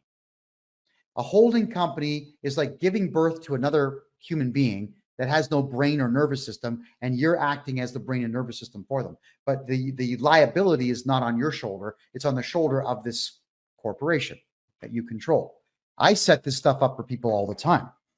Then, if you're worried about your cash, okay, let's say, for example, you've got 5 or 6 personal bank accounts all over the country, and you owe the CRA 300 grand. First off, I'm going to get rid of that debt for you. But secondly, it's still your money. We open up a second numbered corporation for you, declare that one a holding company, open up another corporate bank account, and move all your money into that one. One corporation should own your house. One corporation should own your money. Another corporation, if you have extremely valuable vehicles, should own your vehicles. Yes, I know you'll pay a little bit more for car insurance and boat insurance and truck insurance. Nothing should be in your name. Do you know where that is really useful? Is if somebody reports you or your vehicle driving like an ass, like you drove on the sidewalk or you drove like a maniac and whatnot. If the vehicle is registered to a corporation and the cops say who was driving the car, you simply say, gentlemen, I'm going to have my lawyer contact you. And the lawyer will say, I'm sorry, we have no records of who was driving that car on that date. We can't help you. Amazing. Isn't that amazing? So I'm not encouraging you to drive badly, by the way. I'm just saying that your car license plate should never be in your name, ever. It should be in a corporate name, and your corporation should be at a post office box. Sorry, that's not true. A mailbox at a private company like the UPS store, for example, because if it's a post office box, when you have PO box, a lot of places will not send mail to it. But if it's a UPS store or mailboxes, etc., or a private mail house, then your address will be a real address and your box number will be an apartment number. So this is how we protect your money. Everything that you own in Canada should be in a corporation. But let's say, for example, you want to do business in your corporation, but you don't want to pay tax.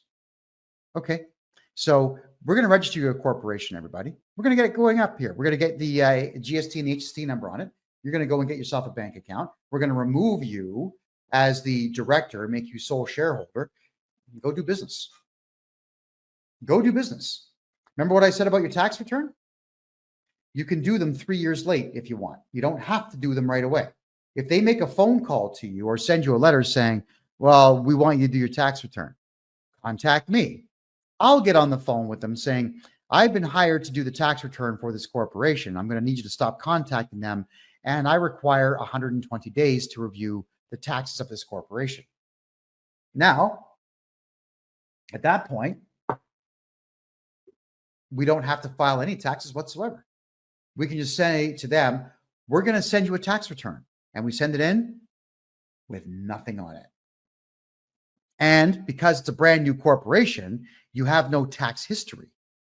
So if you have no tax history, they cannot take a wild guess as to what you've made. And they're not allowed to see your banking transactions. So even if you made $60 million and it's in your bank, they can't see it. And they can't just immediately seize it unless they go through their own internal policies. So let me tell you what that is now. Let's say we do a null tax return. Let's say they don't bother you for 2 years.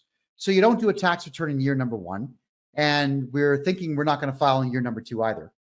But then they start to contact you saying that you must send one in.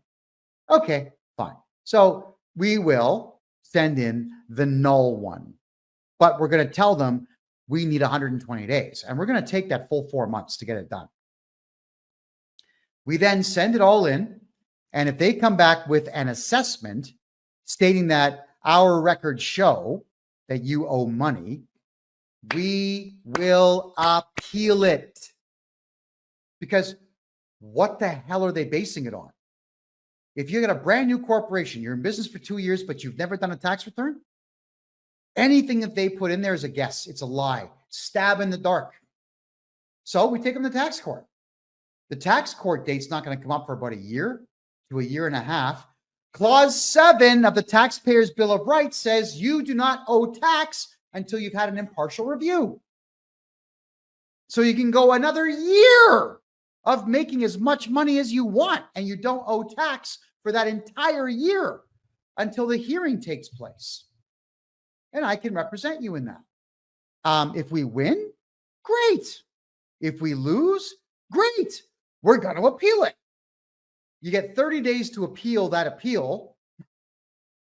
And we always submit them within like after 20 days. We wait. Stretch it out. What's the hurry? And then once we submit the appeal, we do what is called the perfection of the appeal, where we put all of our reasons for the appeal into that new appeal and then send that in. We get 60 days to submit that. So we take the full 60 days. We submit everything on day 59. So I just bought you another 90 days. Then in Canada, it'll take about 6 months to get the appeal hearing to be scheduled. And then we go and we present, saying to 3 judges, saying, here's all the errors in law the judge made. Ergo, we would like our appeal to go through, and all we're asking for is for everything the judge decided to be struck and that we don't owe any tax. And they're going to look at it saying, yeah, he did make mistakes in law. We're going to have to grant this appeal. Okay, now, here is what really happens with the CRA. Let's say in tax court, the judge says, no, I'm going to side with the Canada Revenue Agency on this. The Canada Revenue Agency can only do one thing. Only one thing. This is going to blow your mind. They can just send you another assessment. That's it. Do you know why? Because even on the federal tax court's website, they tell you right there, we have no jurisdiction to hand out monetary penalties to anyone on behalf of anyone. Translation: they can't give the CRA your money, and they can't give you the CRA's money. They can only say yes appeal, no appeal. That's all they can do. So when the CRA sends you in the assessment on the lost appeal, then we appeal that too. So now you've got 2 appeals on the same tax debt. By that time, you've sold me your corporation. You no longer even own the friggin' thing. All right? How's that sound? And you're into a new corporation at that point. That is what I do for people. We just use the stupid court system and all their stupid rules against them. This is not free man on the land stuff. All right? This is not sovereign citizen stuff. I don't do that crap because it doesn't work. This is the law. They wrote the laws. I didn't. We're just abiding by them to our advantage, which we are absolutely allowed to do. All right. So that is why we do the corporation thing in Canada, because you'll never have to pay a tax debt again. We're going to appeal everything the CRA says. Everything. And because they don't have the right to look inside your bank account, they don't have the right to go to your property without permission, they don't have the right to walk into your office or talk to any of your staff, they don't have the right to do any of these things if we tell them, stay away. But you have to contact me, and you got to get me to issue the no trespass notices to these people and threaten them with prison time if they do go to your property. Once we cancel the audit, that's it. There's no audit. There we are. So someone's asking me, what about a personal business, a small personal? If you're talking about sole proprietorships, everybody, don't ever open one of those. All right? Just don't. Unless, and there's only one time, and I've thought this through, and I'm still a little on it. If you've got a full-time job, you can have a sole proprietorship separately from that. And the sole proprietorship allows you to write off everything. Everything. All right. So let's say on your T4 slip in Canada, where your boss writes down everything that you've made. If you have a sole proprietorship, we can put a ton of expenses into it. So, you know, your fuel, your car, your desk, your computer, your lights, your grooming. Yeah. You know, awesome hairstyles like this, whatever. You can write it all off. Accountants don't tell you this stuff.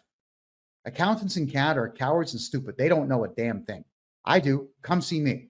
So we can get all those write-offs done. But the sole proprietorship, if you are going to be actually doing business and declaring income, it's a bad idea, because the sole proprietorship is tied directly to you, directly to your 9-digit social insurance number. So if you have a vast amount of debt, you can't sell it to me. That sucks. So we have to go back and look at your taxes and figure out what your previous accountant did wrong and try and get you some money back. Please do not open sole proprietorships. If you have one, you got to get a hold of me now. Get a hold of me right away. We're going to get rid of it. We're going to fix your tax problem. And then we're going to get you into numbered corporations to protect yourself from that. All right, someone's asking me a question here. Can you change that halfway through the year? Brad, you can change your operation to a corporation anytime that you want. Here's the cool thing, though. If you do have a sole proprietorship, everybody, and you open up a corporation, you can put all of your money from the sole proprietorship into the corporation as the initial investment into it. So let's say you got 100 grand cash. You put that into your corporate bank account. That's $100,000 that you can take out of that corporation in the future tax-free because it's your initial investment. Then let's say that you got your desk and your mouse and your headphones and your glasses. What else would you have there? Your fax machine, your cell phones, your cell phone plan. You take all of your gear and put it into the corporation. The retail value at that year counts towards your initial investment. So even if your desk is used, you bought it for $1,000 2 years ago, and today the same store like IKEA might sell it for $1,400. You can put the $1,400 value into your corporation. Just list everything that you put in. List it all. And when you're done with the list, get it sworn in. Now I can put you in touch with some really good notary publics anywhere in the country.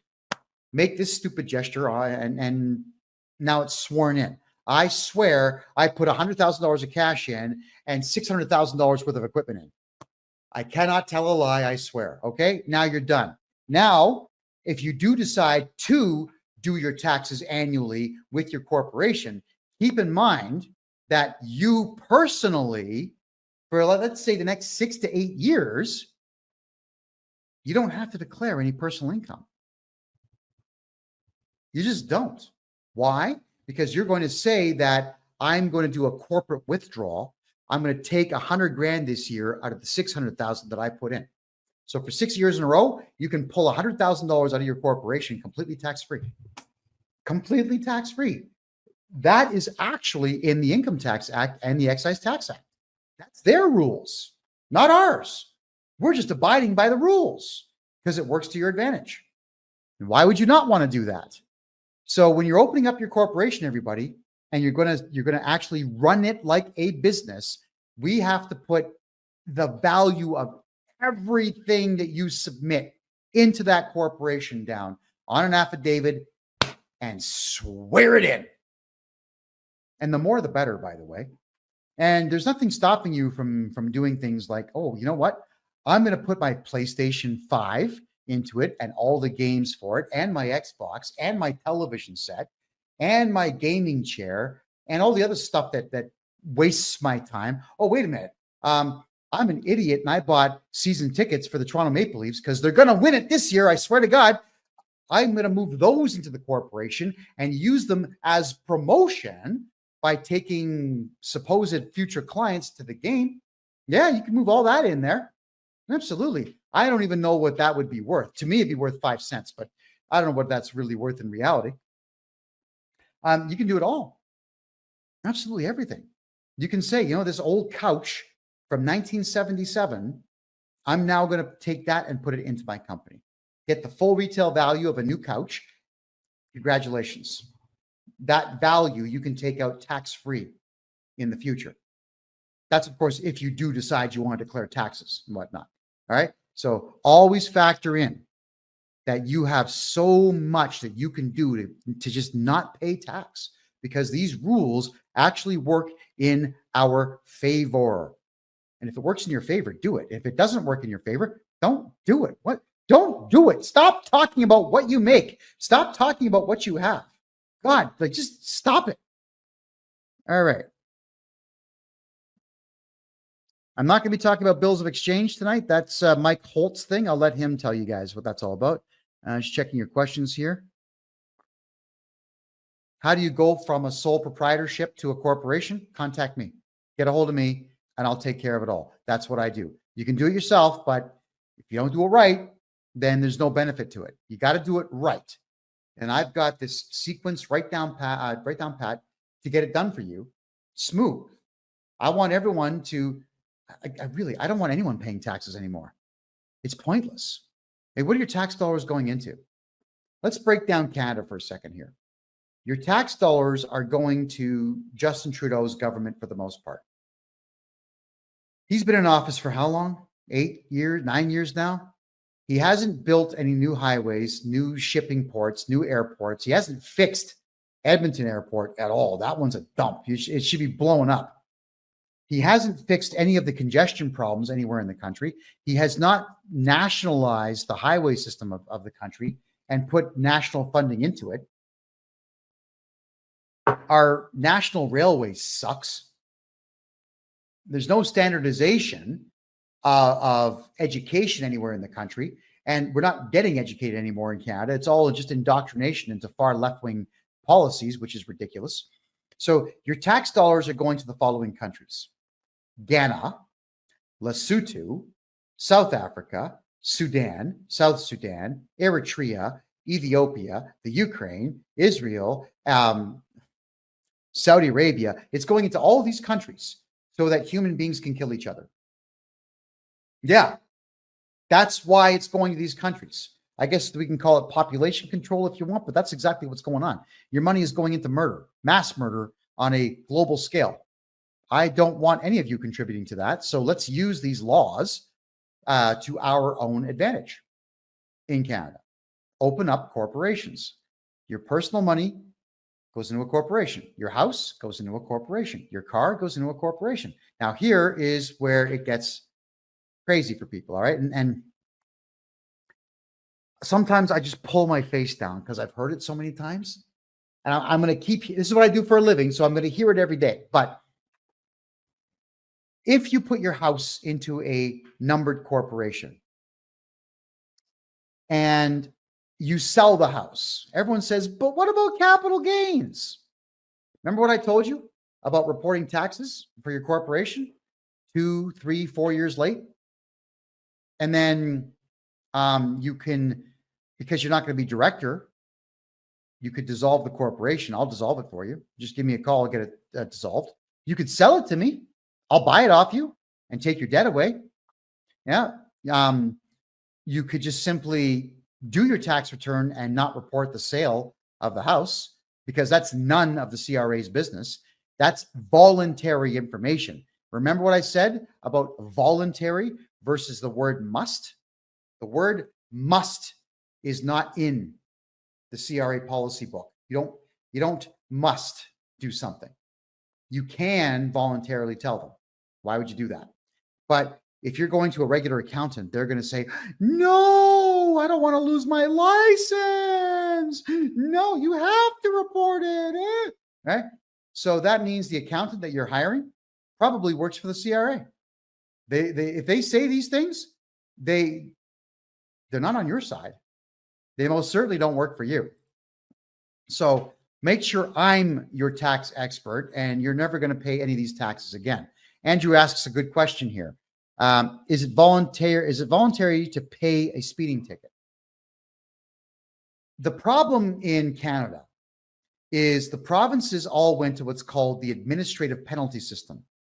And unfortunately, you're guilty until proven innocent with that system. Mostly to do with parking tickets and municipal fines and speeding tickets and whatnot. No, you got to fight those in court. You have to fight them in court, because what they will do is they'll utilize policy within the Highway Traffic Act to suspend your license. This is why, let's just say for argument's sake, you have your vehicle and the license plate registered to a corporation. There are toll roads and highway where they snap a photograph of your plate and mail you the invoice. And if you don't pay it, then they'll suspend the renewal of the driver's, the plate. How do you get around that? You register another numbered corporation and you sell the vehicle to the other numbered corporation, get a new plate. Take that plate and toss it. And let the 407 take you to court for it. which they won't because they never win those cases. So they won't take you to court. And then 2 years later, when the plate renews, sell it back to the other corporation, get a new plate. So long as you're getting new plates every single time, you can escape photo radar tickets, or you can escape photo toll tickets. But speeding tickets on your driver's license, no, fight all of that in court. You have to fight that in court. So H, I'm not sure I understand your question here. You're saying, what if you have a hypothec? I don't know what a hypothec is. If you could maybe clarify, let me know on that, please. Yeah, Andrew, anything on your personal name, fight in court. Everything else, please do it through corporations, because all of these, all the provinces and states are eventually just going to have photo radar tickets everywhere. And if you heard what Ford said that they were going to cooperate with the Royal Canadian Mounted Police and report to the local detachment if you're speeding. Could you imagine buying a truck that reports when you speed to the cops?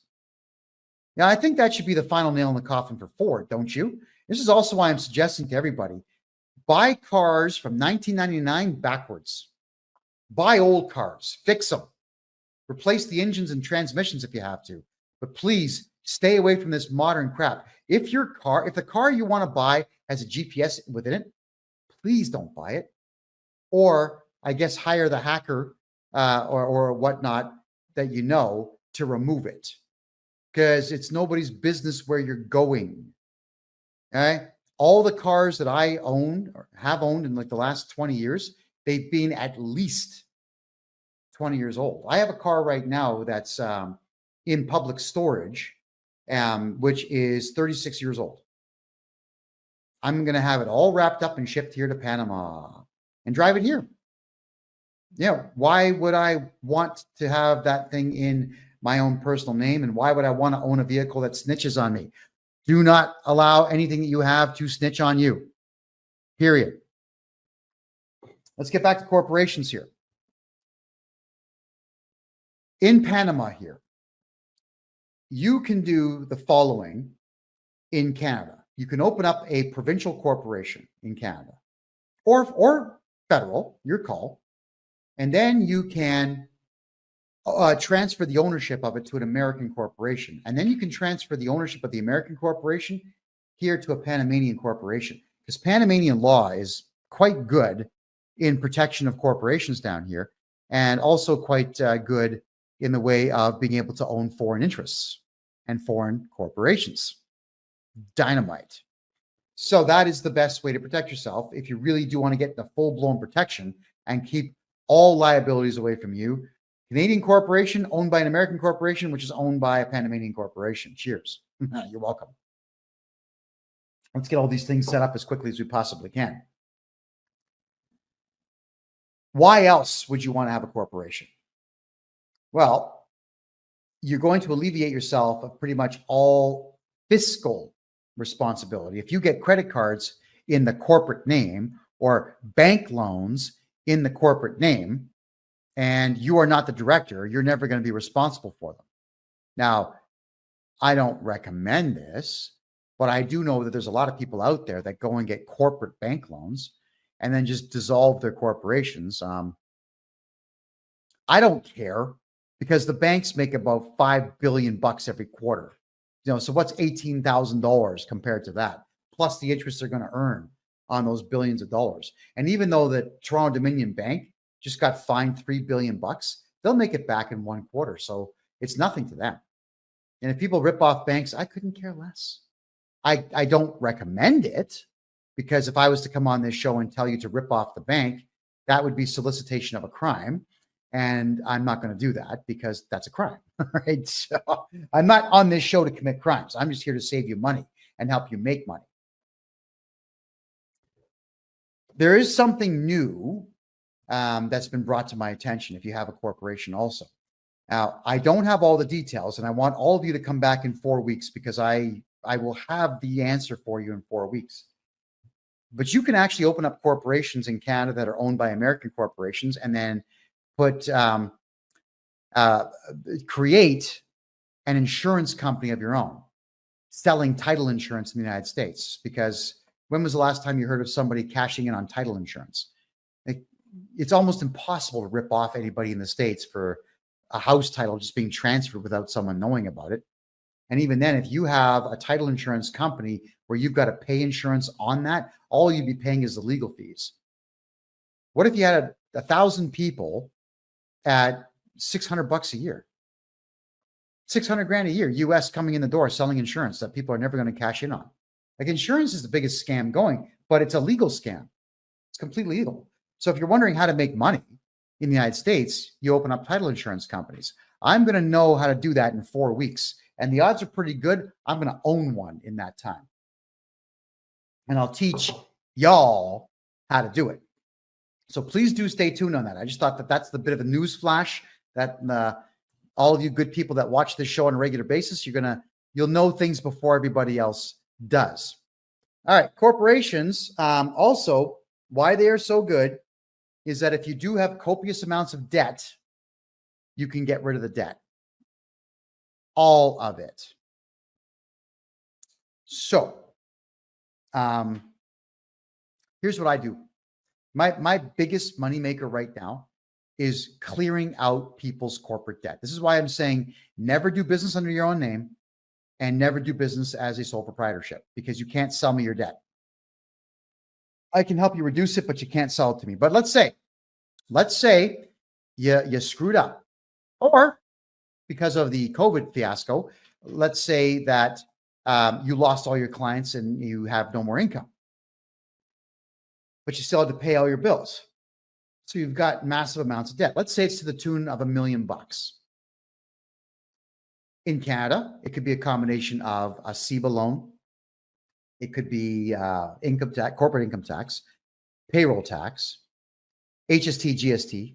It could be repayable loans, penalties on all the debts, interest on all the debts, a couple of corporate credit cards and whatnot.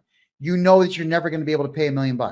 Who do you know that makes $1 million a year to pay that debt off? I don't know anyone right now who's a small business who has $1 million just to blow because the CRA says so. So what you would do is you enter into negotiations with me, because I'm going to buy that corporation from you, and I'm going to take all of your debt away. All of it. We do what is called a due diligence search. I want to make sure that your corporation exists, that you are the owner. I got to find out the dates and the times and whatnot the corporation was registered. I need to know all of your debt. You got to list everything for me. And in that due diligence report, I'm also wanting to know if there's any open Royal Canadian Mounted Police investigations on your corporate, not you, I don't care about that, but on your corporation. Because if your corporation's under police investigation, I can't buy it. I can't. And I'm not going to circumvent anything like that. I'm not going to call the RCMP and say, hey guys, guess what? Because I can't stand those idiots. But I have to tell you, sorry, can't do it. It's never happened. But we have to search for it. We're also going to make sure that we know that you don't have any assets. Oh, sorry, guys, I'm exhausted. Like, assets attached to that corporation, because if you do, I'm going to get you to move them out, because I don't want your assets. I just want your debt. And that is what I will do, is I will take all of it away. When the due diligence report comes in and we sign the final contract, congratulations to me. I'm now director, CFO, CEO, and 100% shareholder. And that's both Canada and the United States. That's right. So if you have IRS debt, state tax debt, all the penalties, loans, credit cards, whatever it is, I can take your American debt away from you as well, so long as it's corporate. Remember, I cannot buy sole proprietorship debt. I cannot buy personal debt, but I can buy your corporation from you legally. Take it all away. And I highly recommend that each and every one of you out there who has a corporation and the corporation's not making money, it's starting to lose money, it has tax debt, you got to get a hold of me right away, because I want it. Debt is a commodity if you know how to use it. Now, if you've ever wondered why there's people out there that seemingly get rich and richer every single week? It's because they just know things about the currency system, the full monetary system, the banking system, and interest rates that you don't know. Knowledge is power. And I don't think anybody watching this show would have absolutely any idea whatsoever why a handsome dog like me would want to buy your debt and hold on to it as a commodity, not an asset, but a commodity. I could explain it to you, but I don't think that's really all that important. What you need to know is that I'm going to take it from you. I'm going to sell it to someone else. Someone else is going to pick up that debt and write that debt off. And yeah, I do make money on it. It's not like I'm doing it free. It's not a free service. It's not like a free shoe shine in the hopes that you're going to come back and get your shoe shine next week. It's not how it is. I do make money on this. You walk away from debt. I make money. My lawyer makes a bit of money. The notary publics make a little bit of money. The people that I sell it to, they make money because they get to write off your debt. The CRA and the IRS lose. And that's the part I like the most, is these tax agencies that are giving money away to Africa, Middle East, Ukraine, and so on. They lose. And they should lose, because it's not like the IRS is transferring funds to the federal government who's out there building new interstate highways. I don't know if you've seen the interstate highways in the United States lately, but they need work. They're not like they were in the 80s. And whenever major cities in the United States that have interstate highways that go right through them, whenever they have road work to do, the city shuts down. It just shuts down. When the Norwegians build a new bridge, they pre-build the entire bridge and they just use hydraulic jacks and they move it into place over the course of the weekend. So they shut the road down on Friday, and on Monday it's open, brand new bridge.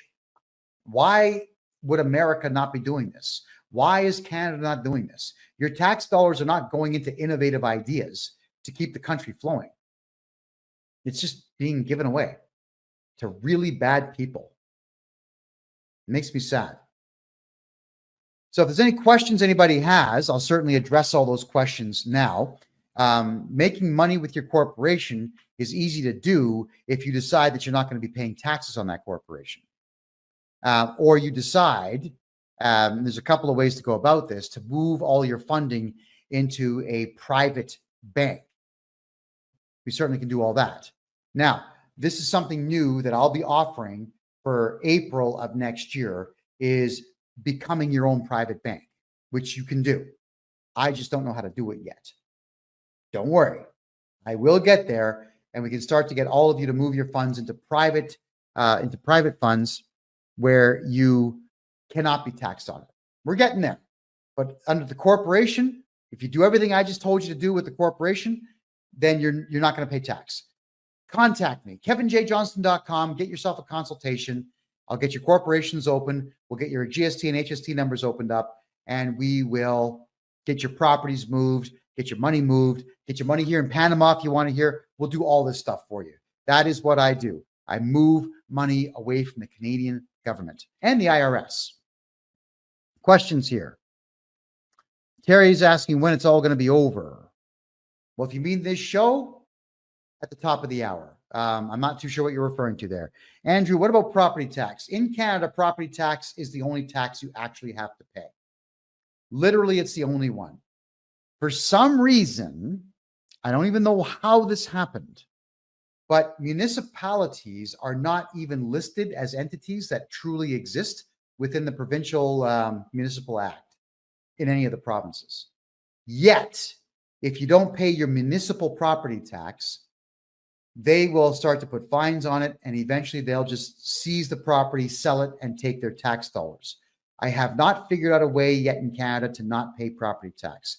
But GST, HST, corporate income tax, regular income tax, you don't have to pay that nonsense. Not now, not ever, especially if I'm your accounting guy. So you guys, get a hold of me, man. What are you waiting for? Stop hiring these idiot accountants out there that tell you that the CRA is a real entity to worry about. It truly isn't. How do we send a house with a mortgage to a corp? What we need to do, if you're going to be transferring the house to a corp, I'll be doing it in this fashion. I register your corporation for you. I then I add the corporation to the title of your property. And then if you want me to be your negotiator, we begin the negotiation with the mortgage company to keep the mortgage on the property only, not you, just the property. And then we remove you from the title. Takes a couple of weeks, but it can always be done. The bank just wants to get paid. They don't really care about much. They've already got the mortgage on it. And if you've been paying it for the entire time and you're just doing a title change, then there's nothing that they're going to do to stop it. The banks, they're greedy. Keep the payments coming and they're happy. All right. Just having a look at the questions here. All right, I'm going to go over to the Rumble room and see what the questions are there. Let me check Facebook first here. All right. Hashem makes a good comment here. He says, Canada is the last place to invest or do business in. There's too many taxes, too much red tape, preventing the country from prospering financially. Oh, yeah, you got that right.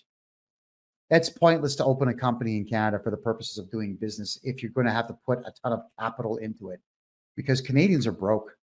They just really have nothing. There's nothing left they can buy. They just don't have money.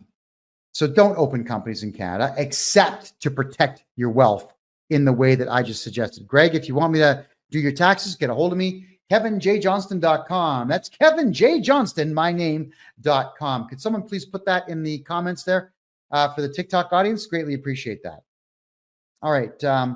Marin's asking, if you pay minimal tax throughout the year and pay what's owing after the income tax year is done, why do they get away with charging interest and then take interest owing out of government climate rebates? Marine.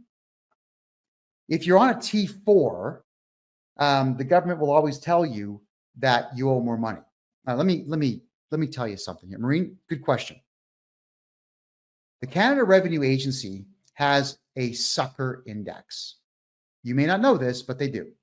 Your number is from 000 to 999. The higher the number, the more often they're going to ask you for money. So if the CRA was to phone you at some point, okay, so we lost power. I've got the computer screen lighting up my face here. The phone is still good because I'm on data. The question that I'm answering here is your sucker index. The CRA will quite literally call you and then see how you react to the phone call. So if they phone you and you're all apologetic, saying, I'm sorry, I meant to pay those taxes, but I didn't, I'm so sorry, yo. If you do any of that, then the CRA is going to continually ask you for money because they know that you're going to just give up. They know that you're afraid of them and that you will give up and give them more money. So they're just going to keep asking for it. If you ever send in a payment, they demand money, and you send them a payment, your sucker index goes way up. And they know that you'll pay them. No matter how large the amount is, they know what you're going to pay. If they call you and threaten you, and you break down crying on the phone, you better believe that your sucker index is going to go way up. So you cannot talk to these scumbags at the CRA because they're going to constantly be looking for a way to take your money from you. Constantly. We cannot have that. And that is why I do what I do. Is when I become your agent, your sucker index drops considerably because now they know they've got to deal with the guy who hates them, is not afraid of them, cannot be intimidated, is outside of their jurisdiction, and knows the law. Oh, and will charge them criminally. And we'll send process servers directly to their front door. All right? So you always got to keep your sucker index low. You can do that by sometimes shouting on the phone. Yeah, so shouting at them will keep it a bit lower, but shouting at them isn't going to solve the problem. And that is why you always have to make sure that you're hiring the appropriate legal agent who actually does want to save you money and who understands simple premises like the Canada Revenue Agency does not in any way, shape, or form have the ability or the right or the authority to take away an accountant's license. But accountants always say, I don't want to lose my license. They all sound like monkeys. That's what they sound like when they say these things. And you just simply cannot convince them that they're wrong and I'm right. So if you've got an accountant who thinks the CRA, ask your accountant, do you think the CRA can take your license away? If they say yes, gone. Will you cooperate with an auditor if the CRA audits us? If they say yes, gone. Get rid of them. You have to ask them questions like, will you in any way, shape, or form invite an auditor to your office to look at my files? They'll say something stupid like, well, we have to. Gone. You got to walk away from these things altogether. Okay, I'm going to try to get back online here for Rumble and everybody else. Kent is asking, if you show you don't make any money, how do you buy equipment for your business? Oh, by buying equipment for your business. Remember, the CRA cannot see what's inside your bank account. They have no right to look in there without your permission. So you can buy any equipment you want. I know what you're thinking, but how do I prove to the CRA that where I got the money from? It's none of their business. Where'd you get the money from? Yeah, you can tell them the same thing I tell them. Well, prostituting myself out to your wife, you could tell them that. That usually gets their backs up and they tend to go away. Or you can say, Kevin J. Johnston is my legal agent. Here's his phone number, call him. Don't ever call me again. You certainly have the right to say these things to the CRA. Alrighty. And yes, Norman, I agree. The philosophical argument of money not existing is one I agree with, I know. But the idea does. And the idea of money has been around longer than you and I. Yeah, it goes back about 10 to 15,000 years, like an actual currency. You're never going to shake the human race from wanting money. What I love about money is the freedoms that it affords me. If I feel like buying a brand new computer and I have money, I can just go right ahead and do it. I'm fine with that. If I feel like getting on a plane and just disappearing for a couple of days with money, I can do it. And that is why I'm wanting all of you to not pay taxes, keep all your money in your pocket that you possibly can, and always look for new ways to make money on nothing. That is why I'll be getting back to all of you on how to open up your own title insurance company. Once you're making money with your money, and once you are making money on other people's money and then making money on the interest and so on, the money train, it doesn't stop. You can keep earning on a regular basis all of the time. So Kent is saying, the equipment that I buy is mostly over $200,000. Okay. Congratulations. That's my answer. Congratulations. And no, you do not have to prove to anybody where the money came from, because the CRA does not have the right to know that. Remember, everything you tell them is voluntary, and everything that you are telling the CRA is you essentially snitching on yourself. Do you form a corporation provincially or federally? I always go provincial. If you're looking to have a holding company and keeping your money secure, I open corporations for people in Alberta. If you're looking to do a lot of business and get a lot of GST credits back on the 13% you get in Ontario, you do it in Ontario. All right, we're back in here. Hey, everybody on Rumble. I have to apologize. The entire grid went out here in Panama City. That's the second time today that it went out. Here I am. We're back. So I have to most humbly apologize to everybody, but wasn't me. And you know what it was earlier today? Somebody crashed their car into one of the power boxes outside, and the power box actually just lit up. So the fire department had a hell of a time putting that out. That was a complete grid power failure. I know, because right now I'm on the 11th floor of this building with a perfect view of every building between here and the Panama Canal. All right, so poof, the lights went out. This whole section of the city was out just for that few seconds. So anyway, Embers, getting back to your question, should somebody register a corporation provincially, or should they register a corporation federally. In Canada, you should always register provincially unless your federal corporation is going to be utilized to buy corporations out of Quebec. Because Quebec, that place is mental. The laws that are written in Quebec are just, they stop commerce dead. Don't do business in Quebec. Or if you do not register your company in Quebec. Do business in Quebec. Don't register a corporation in Quebec. Never have a Quebec-based corporation, because the rules and the laws in Quebec are absolutely non-conducive to living life and doing business. Quebec-based corporations do not make money because the Quebec government's always got its hand out. Give me money, give me money. Yeah, money, s'il vous plaît. Yeah, yes, mon ami, give me money. Yeah. It's weird. I don't know, man. Just stay out of Quebec to do business. Go to Quebec. If you want to meet the nicest, friendliest women in the world, go to Quebec. The French Canadian women are the best. If you have an English accent like me, they love that. Beyond that, doing business in Quebec is absolutely pointless. Just checking your, okay.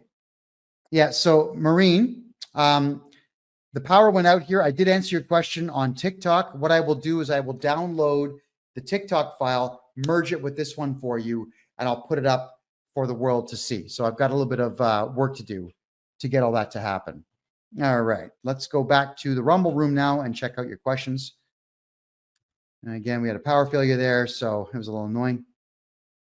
All right. So just checking out to see what we're asking here. Did Trump go bankrupt? Twice in life, Trump went bankrupt, but that's got nothing to do with this conversation. Okay. Okay. That's it for the questions there. So I wanted to reflect on just a few more things in reference to having corporations in Canada. So long as you're brave, and so long as you can accept a couple of simple truths, like the Canada Revenue Agency is not the American IRS. The Canada Revenue Agency has no authority and no laws to back it up. No laws in Canada tell the CRA that they can take anything from you. If you remember that, you're going to be great. If you can remember that the CRA, even though there are more employees in the Canada Revenue Agency than in the Canadian military, they still don't have any authority. So don't do what they say. Don't panic when they call. Please don't do any of that. If you can accept the fact that the Canada Revenue Agency only knows what you tell them, they have no investigative bodies whatsoever, and the only time that they can really find anything out about you is if you cooperate with them or you cooperate with an audit. And I got to encourage all of you, never cooperate with an audit. Call me. I'll get rid of them. In one phone call, the CRA audit is over. Now, in the United States, I can't offer the same services yet, but in the United States, I can buy your corporation from you and alleviate you of any and all debts that you would have. All right, everybody. We're getting some flickering here on the internet, so I'm going to cut the show off a bit early here. I will cut the show together, fix it all up, and get it to replay for everyone. If you want to get a hold of me at any given time, my name is Kevin J. Johnston. You can catch me at kevinjjohnston.com. Grab yourself a 1-hour consultation. Let's talk about what your tax problems are. Let's get them fixed. If you've got a corporation in Canada and the United States and you want to get rid of all of your corporate debt, get a hold of me because I will buy it. To me, debt is a commodity that I cannot wait to get my hands on. That is it for now, everybody. My name is Kevin J. Johnston. This is the income tax, the money, the real estate show. This is what we do. We talk about anything to do with real estate, income tax, and investments. And there's a lot more that we're going to talk about next week at the same time, 9 p.m. Eastern time, every single Thursday. I'll see you then. Have a great night. Hi, everybody. Kevin J. Johnston here. You've just watched another episode of the Real Estate and Money Show, where we talk about all things to do with real estate, moving money, saving money, making money. We talk about corporations. We talk about taxes a lot because there are a lot of problems that Canadians and Americans are having with taxes.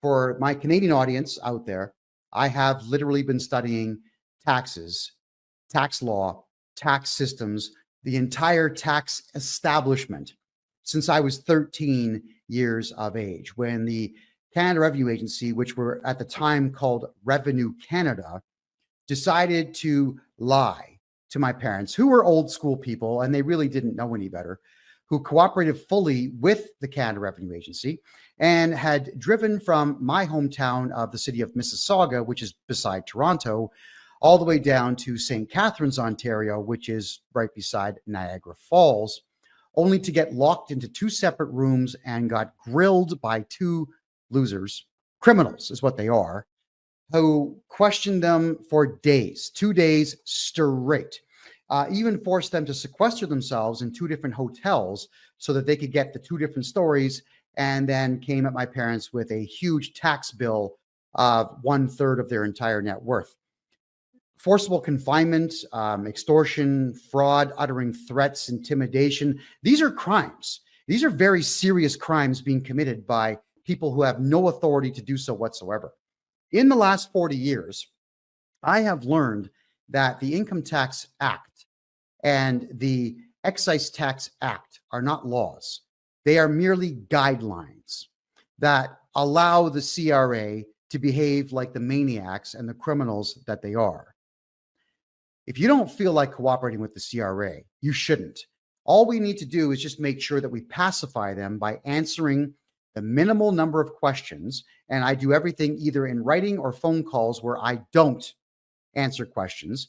I just let them know that we are currently working on the tax file, and then we just go ahead and submit the tax file to the criminals at the CRA. And that is how I'm getting people out of massive tax bills, which is, and it's all legal, by the way, and which is something that accountants should be doing and don't do. All accountants in Canada do mistakenly believe that the CRA can strip them of their licenses. Absolutely not true. But if someone says that to you, it means that they're a coward and they've done no research whatsoever. You always need to make sure that you ask these questions prior to getting involved with any of these accountants. I am not afraid of the CRA. They are afraid of me. Why? Well, because I'm the one that sends process servers out to their homes at god-awful hours of the night, I might add. It's completely legal to serve a legal document to a CRA representative at 3 o'clock in the morning.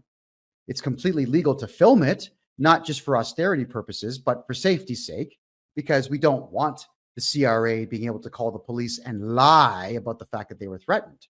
They're not going to be threatened by my staff. They're not going to be threatened by me or anybody else beyond the threats that I'm legally allowed to issue, which is, we're going to sue you. We're going to charge you criminally if you don't abide by the law. And I have the right to say that because it's true. It's not a threat. It's a promise. And it's a promise that exists within the realm of being able to issue any legal threats. I can legally tell you that I'm going to sue you for defamation of character if you don't take an article down that I don't like. And then I can go ahead and do it. I can legally tell you I'm going to sue you for the money that you owe me. And if you don't pay it, I can legally go ahead and do it. I can't threaten you saying I'll break your arms if you don't pay me. Well, that's a crime. That's intimidation, section 423 of the criminal code. And that's 5 years in prison. I wouldn't do that. So we always have to work within the bounds of the law, and the CRA usually do not. I do. And the CRA does not have any laws to back it up to allow them to behave in the fashion in which they do. I need all of you to really start thinking through a whole lot more what the Canada Revenue Agency is. They truly are just a collection agency that get federal funding but are at arm's length from the federal government, which means they actually don't represent the federal government. They represent their own interests, and they're going broke, which is why they are so hyper aggressive. And when somebody gets hyper aggressive, it means that they are desperate. And when someone is desperate, coming at you with everything they have, that gives me the opportunity to go at them with everything I have. And in the battle of the wills, I'm going to win because I very correctly did move all of my money and assets out of Canada. They have nothing to threaten me with. It's not like they're going to send someone down here to Panama to put a bullet in my head. They're certainly not going to even send their staff down here to Panama to look at my tax files or your tax files if I store your files down here in Panama, which is something that I do for all of my clients. If you want your files to be safe from all government eyes, the prying eyes of anyone, mostly just the CRA, send them down here to me. I'll store them for you in our warehouse. I've got a lovely, it's not big, it's less than 5,000 square feet, but it's big enough for me to do my job and store your files here. If your files are stored here with me in Panama, the CRA has to get your permission first off to see them, and then they have to find some way to get funding to come down here and look at them. And there's no guarantee that if you give them permission that I will. You got to factor in, it's my warehouse, not theirs. I may or may not let them see the files, mostly not, just for the record. Why? Because I'm under no legal obligation to do so. And neither are you. So when you get any kind of threats from the Canada Revenue Agency, don't go running to an accountant. They're just going to cooperate with the CRA and screw you over. Come to me, because I'm going to tell the CRA that, hey guys, I'm representing this client now, and you know what that means. It means that if you make one mistake, we're going to charge you criminally and come to your home with court papers. I'm looking to build a network. And if you are a private investigator, I do want you to get a hold of me. I'm looking to build a network of private investigators to hunt down every single solitary staff member of the Canada Revenue Agency so that we can start putting liens against their properties. If they want to attack us, if the CRA wants to attack we the people and try to steal our money and our homes, then we the people need to take their stuff from them, not steal it, take it from them. Not even by force, just using the courts, because the Canada Revenue Agency doesn't have the courts on their side. They only have tax court on their side. And tax court in Canada is not really a court. It's a tribunal that can only rule over one thing, and that is your appeal against the CRA. They can either say, yes, we agree with you, or yes, we agree with the CRA, but tax court cannot issue any monetary penalties against you. Not a one. It's not even a court. It's a joke. The whole system is a joke. I happen to have seen through it for a very long time. I saw through it when I was 13, and I watched my parents argue with each other for years after all the tax decisions that they made. And the truth is, the only fault of their own to do with their taxes and getting nailed by the CRA was the fact that they cooperated. That's it. Don't cooperate. Never cooperate with any government agency unless it works to your advantage. And I'm the one to tell you if cooperation works to your advantage or not. But please, please stop talking to the average individual out there. Stop talking to the CRA. When you have an accountant who is afraid of the CRA, you have to walk away. Take your files and leave. Now, I also wanted to point out to Canadian farmers right now. There's a company out there called FBC. Yeah, FBC. What this company does is they say that they specialize in farm accounting. What they do is they section the map of Canada off into quadrants and regions. And then, using their name, FBC, they sell franchises. That's right. So if you are some loser, not even an accountant, but you want to do farm accounting around Toronto, then you can buy the region from FBC and then become your own independent agent and screw over everybody who's in that area. A lot of my clients that have all worked with FBC, they've become clients of mine because FBC has absolutely destroyed them. FBC does not know what they're doing. They cooperate fully with audits. They cooperate fully with every single demand the CRA makes, whether it's a legal or lawful demand or not. So if you are with FBC in Canada, I need you to break away from these people immediately. All right. So I'm just saying this not because I want to crush my competition for no good reason. I want to make sure that you are just staying away from companies that are not working in your interest. They take your money, but they give you nothing in return for it, except they cost you a whole lot of money. I have a client of mine who went to FBC in Ontario to get their taxes done, and FBC ended up costing my client $1.1 million in tax fees. They were hired to solve a tax problem and then went ahead and made it worse. If someone says that they are an expert in taxes, you really need to talk with them and ask them all the appropriate questions. Do you cooperate with audits? If they say yes, walk away. Are you afraid of the CRA? If they say yes, walk away. Ask them if they think the CRA can take away their license. If they say yes, you got to walk away. The CRA has no power over me or anybody else that I work with. Nobody whatsoever. They are certainly not going to be able to threaten me with anything or frighten me into cooperation. It's not going to happen. And here's one more thing.